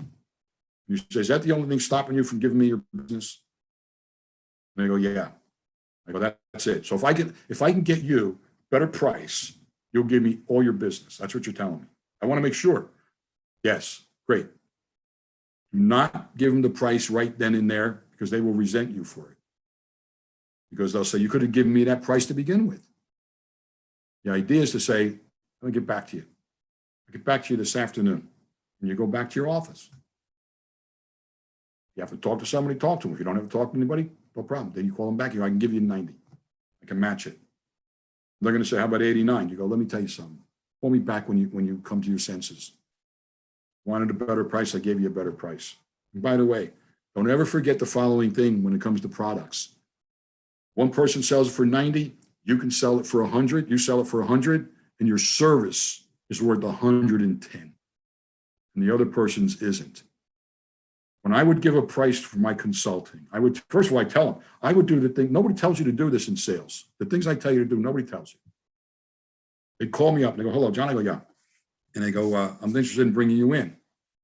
And I say, first of all, I go, well, how'd you find out about me? Because I got a private number, consulting number. They go, oh, well, somebody that you did work for highly recommended you, and then we're thinking of bringing you in. And I say, well, you don't want me. I tell them that right out of the gate, right there. Say, you don't want me. And they, of course, they're stunned. They go, well, why not? I go, because I'm expensive. I'm also worth it. Now, then they say, well, how much? I go, depends on what do you want? Tell me what you want. What result you want to get, and I'll give you a price. That's it. So, and I've had it where people do the, they go, okay, we'll have to get back to you. No, that's a lot of money. And they go, so I had one guy say to me, well, this other consultant, I'll make up numbers. Okay. I said, I can do it for 1,000. He goes, I got a guy who can do it for 800. I go, yeah, well, my 1,000 is 24 hours a day, not in your office helping you out from 9 to 5. Oh no, I'm with you 24 hours. There's 24 hours in a day. If you decide to come up with a question at 3 o'clock in the morning and I'm sleeping down the street in the hotel, call me. Might take me a few minutes to wake up, but I will I'll answer that phone. And one guy did it once, kept me up till 4 o'clock in the morning. He was drinking vodka though. I was drinking water. He thought it was vodka.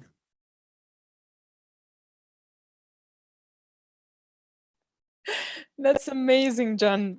Thank you so much for all this knowledge that you are sharing with us. Experiences. Amazing. Nesia from France, related to coronavirus, she says, many leaders live in a blur of uncertainty due to the lack of perspectives in the midst of the COVID crisis. How to turn doubts and questions into perspectives? Well, here's the problem. The general overall problem and why this happens is nobody knows what's going on. I've gotten different. I watch the news. That's why I watch the news. Every day it's something different. Well, we're working on now. My country now is now working on with a different, I think 100 different companies working on a vaccine. They don't even know which one is going to work. They have this one medication thing that they already know works, but not exactly for everybody at the same time. But they could be using that. So they are using it. Some doctors are using it. Some doctors have been told, no, you're not allowed to have that. I don't know. There's too much conflicting information. But that really is a real issue that's out there. They have a blurred vision because it's conflicting information. I'm gonna liken this to experiences that people have on an everyday basis, okay? Whether they believe this or not. And I learned this again. I learned this when I was in manufacturing. If you walk in to your office and there's papers all over the place and different things all over your office, your brain is going to be blurred, for lack of a better word. And it's going to be very hard. You're going to walk in and go, oh, where do I start? Your brain, your everything's going to be like, blah, blah, blah. Okay? If you walk into your office and your desk is neat, your books are on a shelf, right, whatever, you're probably going to know where to start. Well, it's the same thing. There's too much conflicting information. See, I learned this when I was in manufacturing because sometimes it was a baking business, baking industry, one of the country's larger bakers. And sometimes things would go wrong, dough would be flying all over the place because the machine broke down and blah, blah, blah. And people kept trying to make little minor adjustments to kind of get everything back on track. I never did that. I do the same thing with NLP when I teach NLP, by the way, or if I'm working with somebody. I stop what I'm doing. So I would stop the whole production. I'd stop.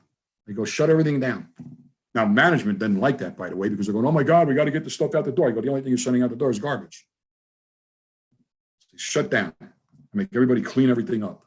Clean. Paper's clean. Floor's clean. Machines clean. Everything's shiny again. Everybody ready? All right, go. Let's go. Start them up again. And we'd start like that. And clear the slate and start again. So that's not happening now with this because we're getting too much conflicting information. How do I deal with this? I expect the unknown. I expect the unexpected. I've done it for a long time, and I've made it okay because I go, you know what? It's not so much what we need more than anything else. Fast. This is for anybody. And I'm thinking, I may have learned this myself when I was younger, is people said there was a thing where they asked Richard the other day, actually today too, on resilience. It's not resilience that's the most important thing. And what's really most important thing is adaptation. We've got to be able to adapt minute by minute, maybe daily by day, every day, each day. We got to adapt to what's going on and make yourself okay doing that. You may not even know what to do, but make it okay. I've already decided years ago, I got a favorite t-shirt of mine that says, don't you trust your government to do the right thing? Because I don't, because there's too many people involved in the thing. Somebody's going to ultimately make a decision. It's either going to be my government or the people. Right now, it looks like the people are making the decisions because now they're going, but I don't know if that's a good idea myself. I'm not even suggesting that people should do that. I'm saying you should go out. If you're going to go out, be careful, very careful. I still go out. I put my mask on, I put my gloves on. I go to I call it the stupid market. I go to the supermarket and do my shopping and stuff. I call it the stupid market because people they're going crazy. I can't even believe that we ran out of toilet paper. How do we run out of toilet paper? This is the United States of America, and we're not supposed to run out of toilet paper or paper towels. Anyway, it was the craziest thing. So, but I expect this now. I've expected this for a long, not this particular thing. 911 hit, everybody was frantic. And I was like, okay, here we go, another adventure. So people say, well, aren't you scared? I go, no, I don't want to be scared. I don't want to be scared. Fear is not a good place to be unless somebody's giving you, going to kill you basically or something like that, and you got a thing of fear. And that's okay, fear. You want to punch this one out. That's very different. But to be fearful of what I don't know what's going to happen next, I don't know what's going to happen next. And then you hear all the rumors, And by the way, there were lots of rumors before, after 9/11. Then there was rumors when Obama was the president. Then there were rumors now that Trump's the president. There's all kinds of rumors, and there were the same rumors about every president. George Bush was going to suspend the Constitution, which he can't do by himself. He's going to suspend the Constitution, and therefore we're not going to have any rights. Then it was President Obama. Oh, Obama's going to suspend the Constitution, and then we're not going to have any rights. Now it's Trump. Trump's going to suspend the Constitution. Nobody suspends the Constitution. They got to be crazy to suspend the Constitution. And that's just one example. Just one example. And I don't know how it works in all the other countries. How the governments are set up. I know about the United States. I know how some countries are set up, but they're not really set up the way the United States is set up. We're very unique the way we're set up, and that's a problem because you can go to.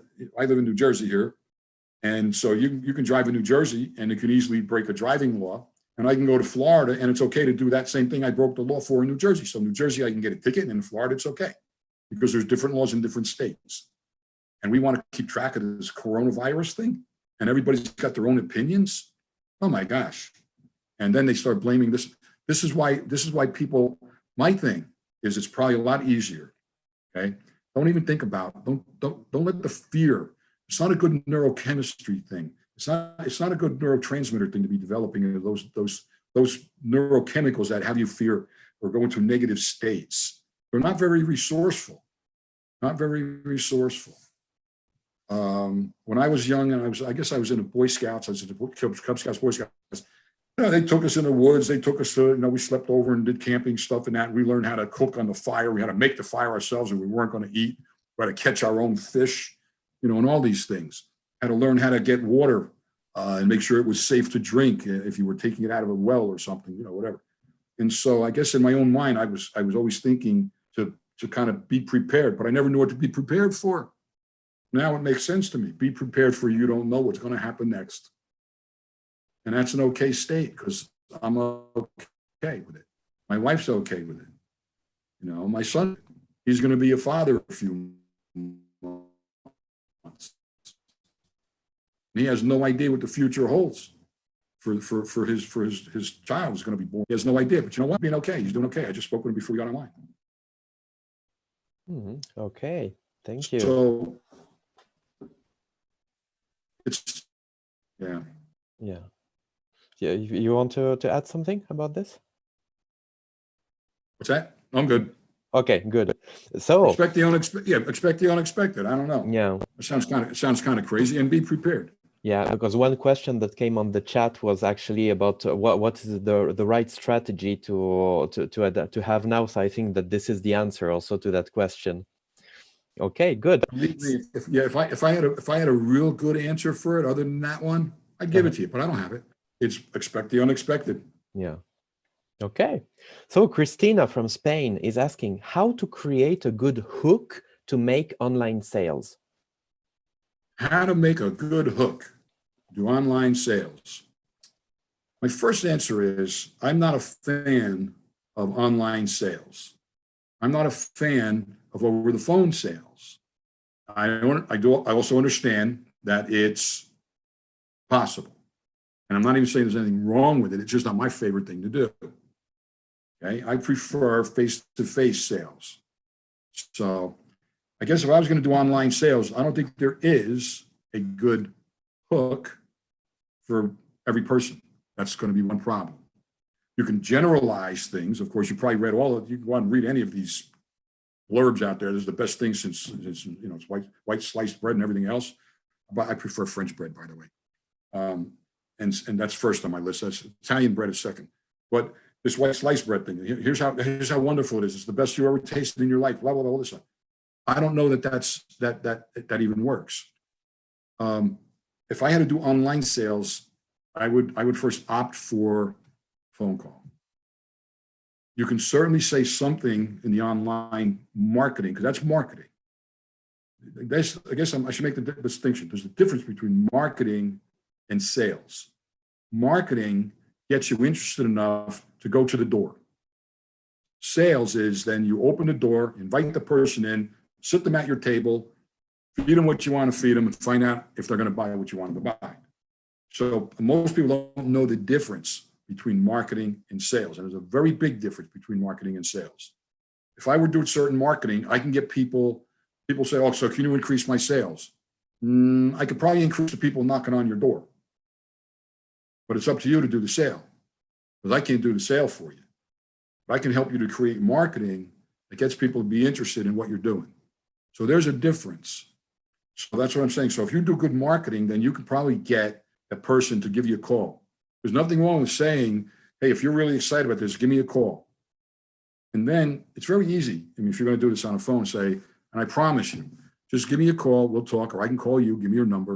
I'm not going to bother you. I'm not going to call you every day and hound you and come after you, chasing you every day. I'm not going to do that. I'm not a beggar. Give me 10 minutes. If I can't solve your need or if I can't make you happy in 10 minutes, I'll hang up the phone and we're done. You'll never hear from me again. Nothing wrong with that. Nothing wrong with that. See, everybody thinks because you're going to be in sales, you have to hang on to their leg like a puppy until they buy it from you. No. That's not a good way. That's not a good reputation to get. I know people who've done it and their reputation is junk because it to be too much. People end up blocking their email, blocking their phone, all this stuff. So doing it online is not the sale. Doing it online is marketing. So maybe you need to get better marketing done. There are lots of different places you can go to check out unless you want to do some of your own. I wouldn't overload. I know a lot of people have these things called click funnels. Those work to a certain degree for certain services and things like that. And then you can upsell and all those kind of things. I'm not saying there's anything wrong with those, but you first, before you get them to do the click funnels, have to get them to go to the first one. After they read the first message, you got to get them to go to the first one. If they can't go, if they're not willing to go to the first one, guess what? Then your initial marketing, they knocked on the door, or man, they didn't want to knock on the door. I'll give you an example. There's a lot of them now, they have this online video thing. Oh, listen, first of all, they lie in the beginning. They say, I'm going to give you the solution to this problem that you might have. I go, oh, cool. The problem I have, then you go find out. And then I got to sit and listen to a video. And the video is going to run for a half an hour. And as soon as they start with the board thing and they start drawing all this crap out, I click off the video. The only ones I might stay on are the ones that go, listen, if you don't have time to do this video thing, click here and I'll let you read the presentation. I can at least read through it and get it. Okay. But I'm not going to sit there and watch it. I don't have a half an hour in a day to sit and watch a video and get to the end and it goes, now to get the solution Just send me $19.97 and I'll give you the PDF, Oh, by the way, once you do that, if you really want more about this, blah, blah, blah. I'm just not that kind of person. I'm not that kind of person. I'm not even a sales guy, but I'm interested in sales. So I want it to be easy. Why do I want it to be easy? Because I know that most salespeople work very hard. So when a salesperson comes to me, I'm a lay down customer. I'm what they call a lay down customer. If I already know what I want. I walk in a store and go, I want that. And they don't even have to sell it. I'll go and buy a car. I'll go and buy $100,000 car. I walk in and I want that car. And they go, well, let me take, no, you want to sell the damn car? You don't want to sell the damn car. I want the car. Oh, okay. That's it. I go, yeah. Now they should feel good about that, but no, then they feel terrible because they didn't have to work at it. But us salespeople who are in sales a lot, we feel sorry for the salespeople. We want to make it easy for them. I went and bought my nephew, graduated college. I want to get him a nice suit. I take him to the store. I go, I'm going to buy you a suit. Come on. He said, what for? I said, well, you graduated college, your birthday's coming, Christmas is coming, so I'm going to combine this. So he tries on a suit. Sales guy goes, it's a nice suit. It's a beautiful suit. Looks good on a kid. Kid says, all right, good. I'll take it. I say, listen, you looked at that other one too, and I saw the look on your face. You like that one. Would you try that one on again? And he said, why? I said, because I want you to have two suits. And the sales guy's like, wow, wish I had an uncle like you, right? Now, I wasn't doing it for the sales guy. I was doing it for my nephew. He ended up with, I think, 2 suits, maybe 3, I forget. And then I said to him, you need shirts with those suits. So make sure he's got at least 2 different shirts for each suit and ties. I want him to have at least 3 different ties to go with those 3 suits and socks. And I looked at my nephew and he's like, Uncle, this is way too much. I go, no, it's not. You're a good kid. Good kid. I want you to stay a good kid. And I think you should look professional when you go to do all, because he had a great job. He got a first job in this kid. If I had a job like this kid got out of college, oh my God, oh, forget it. And then I said to him, how you doing on underwear? You need underwear too? I get them to match the suits if you want. He says, well, what good is that? I go, man, the girls see you in the same underwear that matches your suit. Are you kidding? And he laughed at me. But I was making it easy. That's us salespeople. We don't make it difficult. You know, we pretty much know what we want when we walk in. We've already done some of the research. That's amazing. Well, Meghana from India is asking, how can I be more confident about my abilities and knowledge? That's a very good question because it comes a lot. Good question. Well, I go out, I hope you're ready for this. By going out and proving to yourself that you have the skills and you have the knowledge.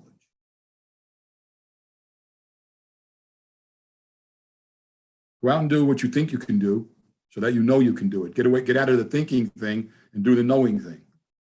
Now, there's always going to be people who are going to say, well, yeah, I don't know how old you are, but you know, the old thing was you wanted to get a job and somebody said, well, you don't have enough experience.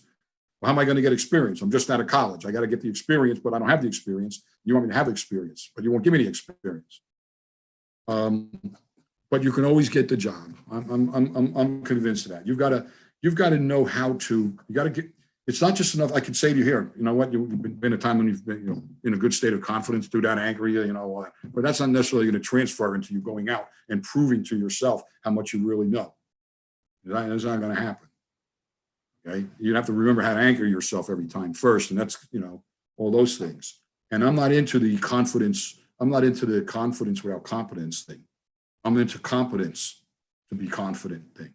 So number one is if you have the skills and you have the knowledge, make sure you have the skills and the knowledge. I'm not even saying you have to be an expert, but go out and prove to people that you can do it. Very simple. Go out and prove it. One of the first jobs I went and interviewed on was bakery thing. Actually, I had worked for a couple of companies before that. They were smaller companies. And I sat down with the guy and the plant manager, and he said to me, this is a baking company. We have a large bakery out here with like 10 lines of baking bread and stuff.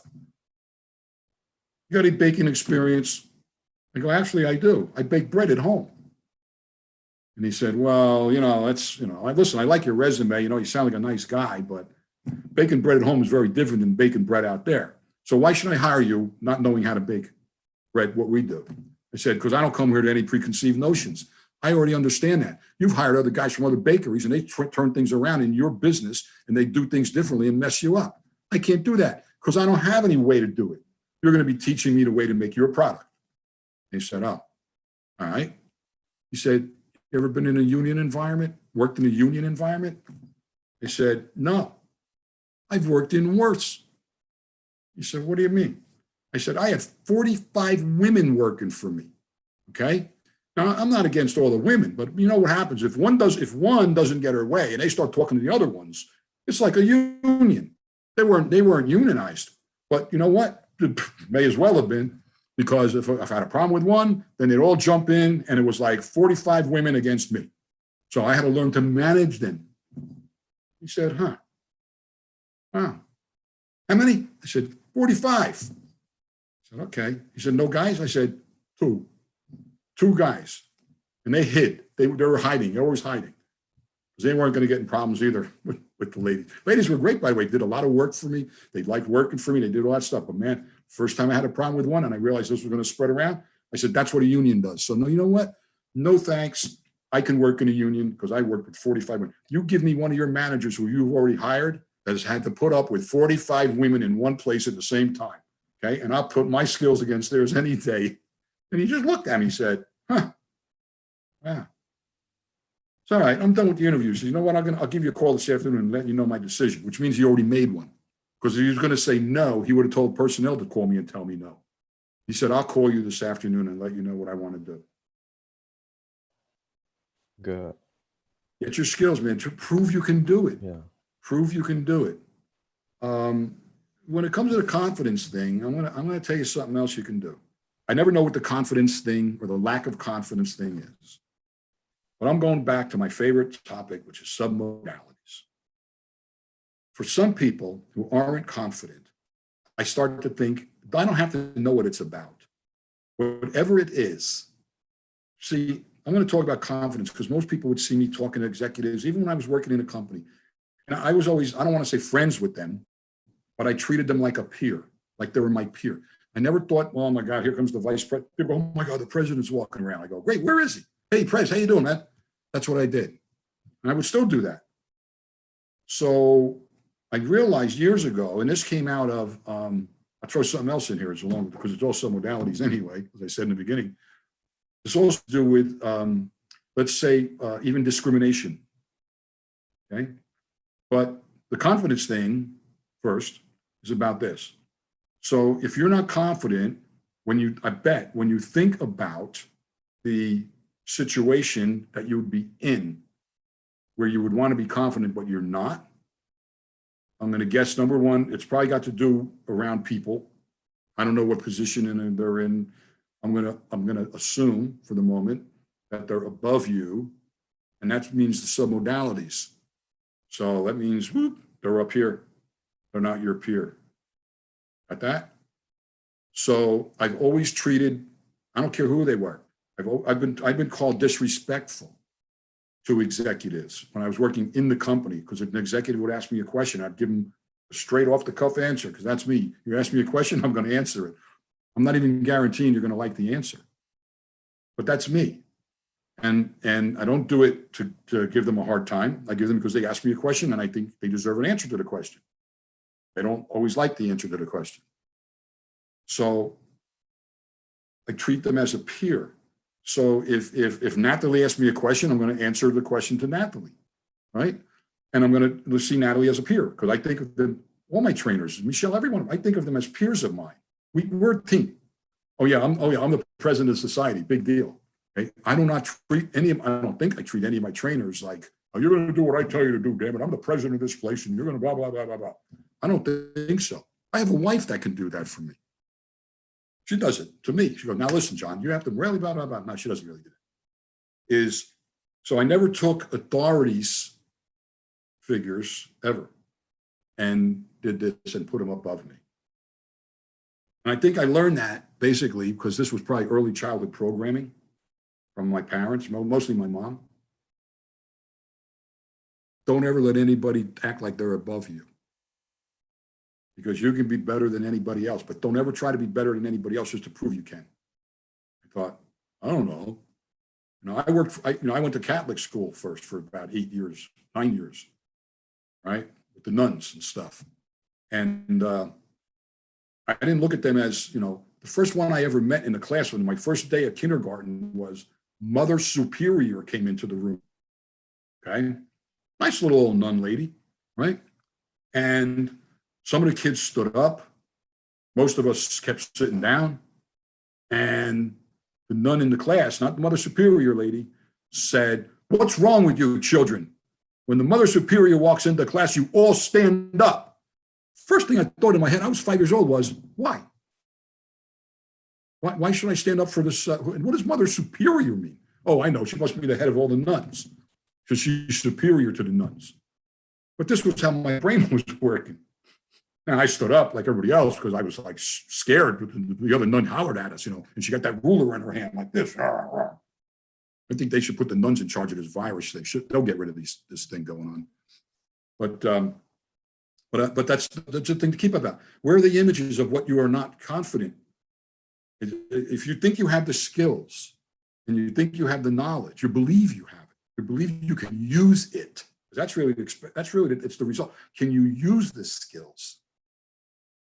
You can't learn NLP from a book. I don't care what anybody says, and you really can't learn it all just online. I keep telling people this. You've got to interact with humans in face to face. That's what it's for. And I tell people the same thing. Richard says the same thing. Hey, you know what? I understand you need brain surgery. I just went and read a book in the library. I can do the brain surgery for you. And what are we doing? Brain surgery? In a way, in a sense. I wouldn't want to fly with any pilot who only learned on the computer pilot thing, the whatever that's flight simulator thing. I learned flight. I flew around on flight simulator. I reached the expert level. Come on, let's hop on the plane. Yeah, right, sure. Yeah, you go ahead. I'll meet you there. So your confidence, where is it? What's the situation? If you're looking up to it, bring it down here. It sounds kind of simple, but you know what? It's your brain. You're not using what you have in your brain.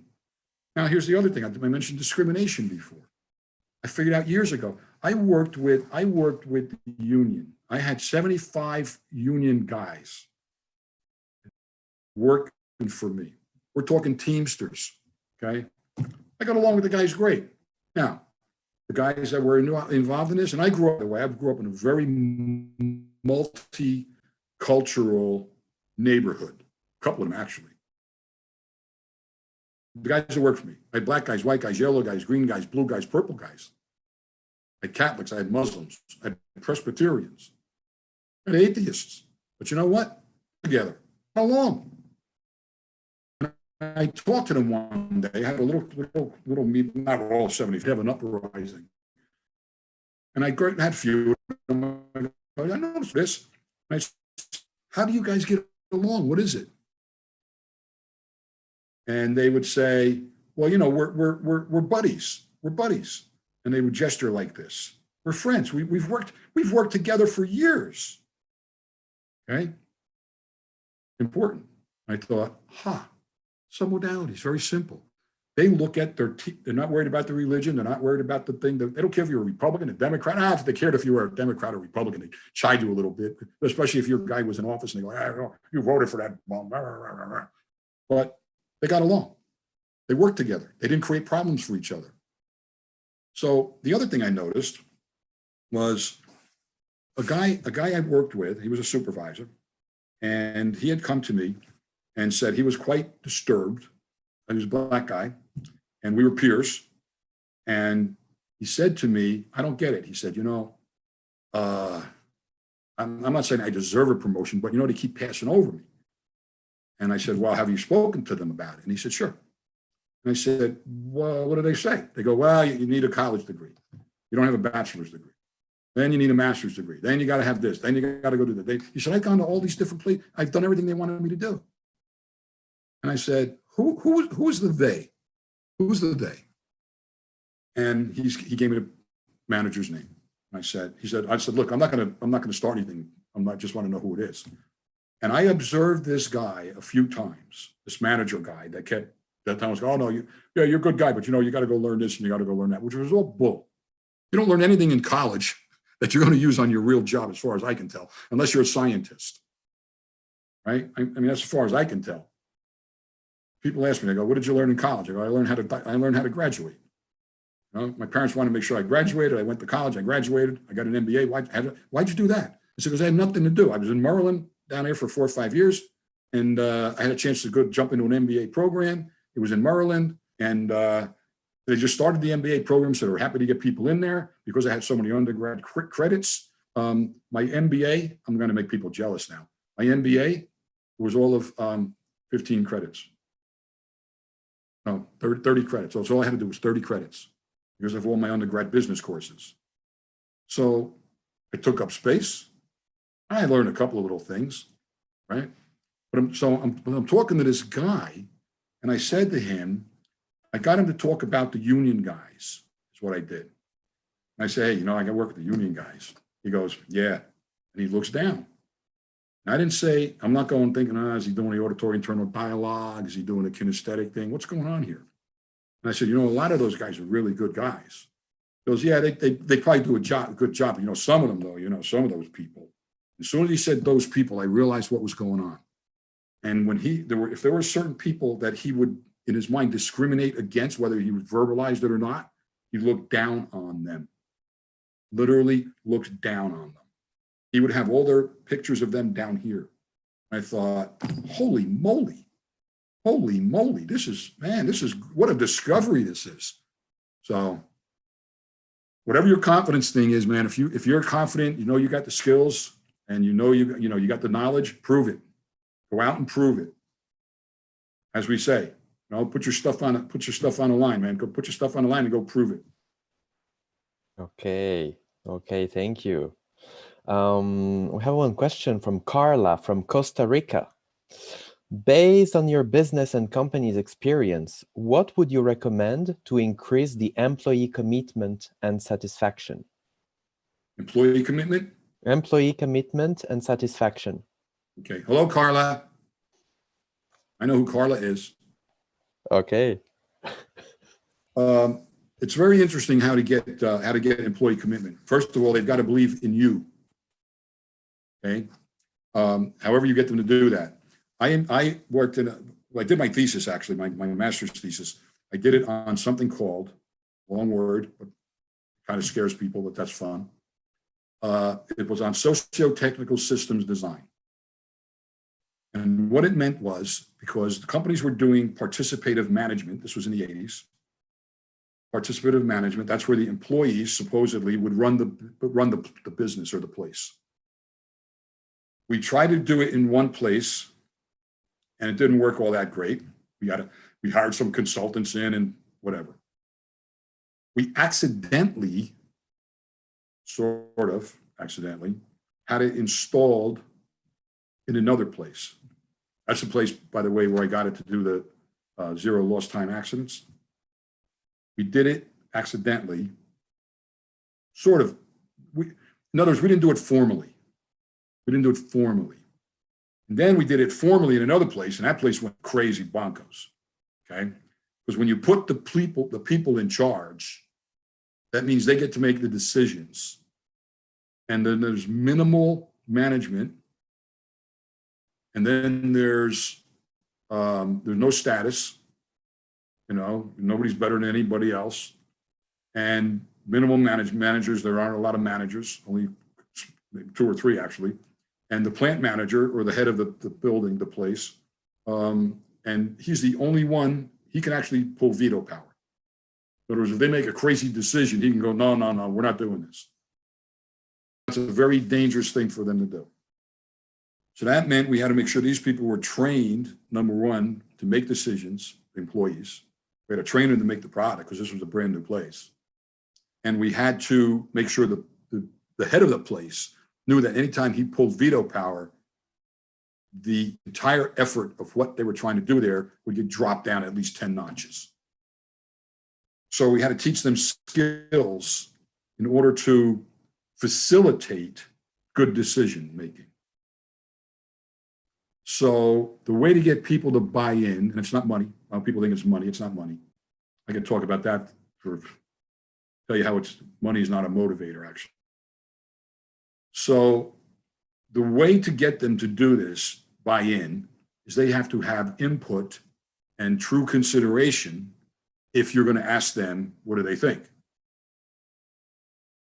And so the moment you ask them, what do they think, you're asking them for their opinion.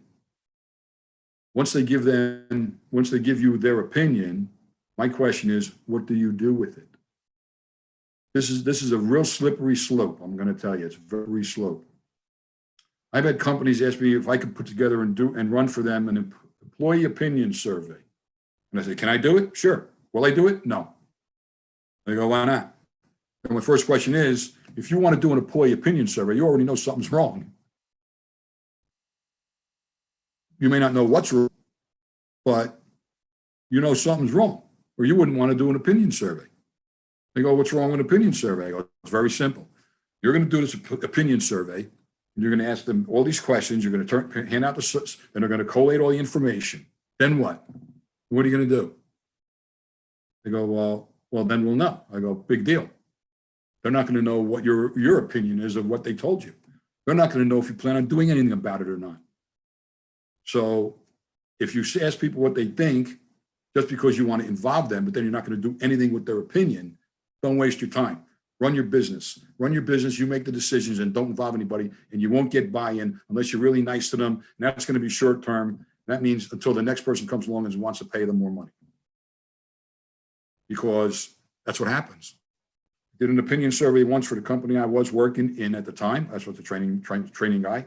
And the president said, we're going to do an opinion survey. They said, why? He said, listen, I already know all your stuff. I already know your bull.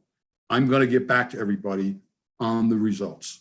I said, really? He said, yes. And good or bad, I'm going to answer the question. I'm going to answer them. I said, okay. He said, and you're coming with me because I'm going to travel around to all the plants and every office in the country and you can make sure I'm there and answer the questions. I said, fine. And I did. And this guy was great. Everybody else, he said, we're scared. Yeah, okay, I got that. You're scared. The opinions. Then one question was, I feel safe and secure in my job. It was in the 80s. Things are going like this. I feel safe and secure in my job. And most of them went, no, not really. And when he came time to answering that question, he said, okay, so 90% of you said you don't feel safe and secure in your job. He said, 90%. Thank you so much. I'm one of them. I don't feel safe and secure in my job, and I'm the president of the company. Get used to it, kids. Get used to it. Keep your resume up to date. And I thought that was a great answer. Now, the fallout from that was people going, oh no, we're going to get fired. He's going to fire half, No, that's not what happened. But he just laid it out right up front. So you want to get buy-in, and you really have to include them. It's got to be heartfelt. It can't be glossed over kind of stuff. And everybody goes, oh, I love my employees. Yeah, you love your employees. I'm sure you do. I'm sure you like them, but you don't love them enough to give them a piece of the action. And a piece of the action, by the way, isn't always the money. A piece of the action is they buy in when they feel that you're committed to them. I did a whole paper on this. This was a study I did. And when I presented my thesis, by the way, the professor said, this is a really great idea, but I don't think it'll ever work. And I said, that's interesting, Prof, because this is not a proposal. This is a case that I've already done 3 times. And he said, and I can check that out. I said, you want the president of the company's number? He said, sure. And I gave it to him. I don't know if he ever called or not. I said, here's his name. Here's his number. Call him. He said, wow, you've done this already. I said, yeah, but you're in school here. You're the prof. I got that. You're running an MBA thing. And you're telling me that you don't think this proposal will work, but your life experience is 0 with running manufacturing plants. So yeah, Carly, you gotta think about what do you do with the employees? How do you treat them? I'm sure you treat them nicely because you're a nice person. You probably, I don't know. Having a breakfast party for them or a dinner, take them out once in a while. That's not it. That's not it. It's an everyday thing. And I'm not saying it's easy to do. If you really had to think about asking them, so how do you think I could do? What can we do differently here? What can we do differently with this? And they say, well, I think you should change it to X, Y, Z. Back when I was doing the thing in the plant, I give it to the employee with the idea and say, here, show me how it can run. I don't know. Make this work for me. Because I don't take problems or people come to me with problems. Even when I was in management, people would tell me, oh, I got a problem. I go, do you bring solutions with it? I'm not telling you have to have those solutions. Do you bring choices? No, get out. Get out of my office. Don't you ever bring me a problem again without alternatives. I can help you make a decision, but I'm not going to come up with one for you because your problem is not my problem. Okay. Wow. Perhaps because time is almost over. Oh, no. Yeah. Yeah. So there is one question that could be Go ahead. interesting now to finish really Sure. this session. It's from Nidal from France, and he was asking, what will be the major mental changes after this crisis? I think that a couple of things are going to be good. First of all, there's going to be a great sense of relief when people are finally out there and going out and getting back and doing things and walking in the park with their kids and going to the local, dessert shop and ice cream parlor and whatever restaurants and stuff. There's going to be a great relief. So there's going to be a better brain chemistry, let's say that. I think hopefully that people will have more of an appreciation for the people that they've been stuck with for 3 months house and just being able to sneak out and get something to bring back for the, so you can have dinner or whatever. I think there's going to be I hope there's going to be a greater appreciation for this. I think that when the kids go back to school, the teachers should prepare themselves for hearing things like, that's not the way my mother taught me to do it. Because that's going to happen. I think people are going to have a great appreciation for appreciating really what we have. We're going to appreciate what the things we have. People tend to buy out, they want to go out and buy all kinds of stuff. I'm not into the buy the stuff. And believe me, I got stuff. I stopped buying stuff a long time ago. Now I only buy the essential things I really need. If I need a new video camera to do things, I'm going to buy a new video camera to do things. Excuse me. So we're going to start appreciating the things we have and hopefully get rid of stuff we need. And I mean that both physically and mentally. Get rid of stuff we don't need. I don't know how well people are going to learn from all of this unless when they're relieved and people say, how did you make out while you were doing this? They say, I really learned to appreciate my kids. Bouncing off the walls and everything else.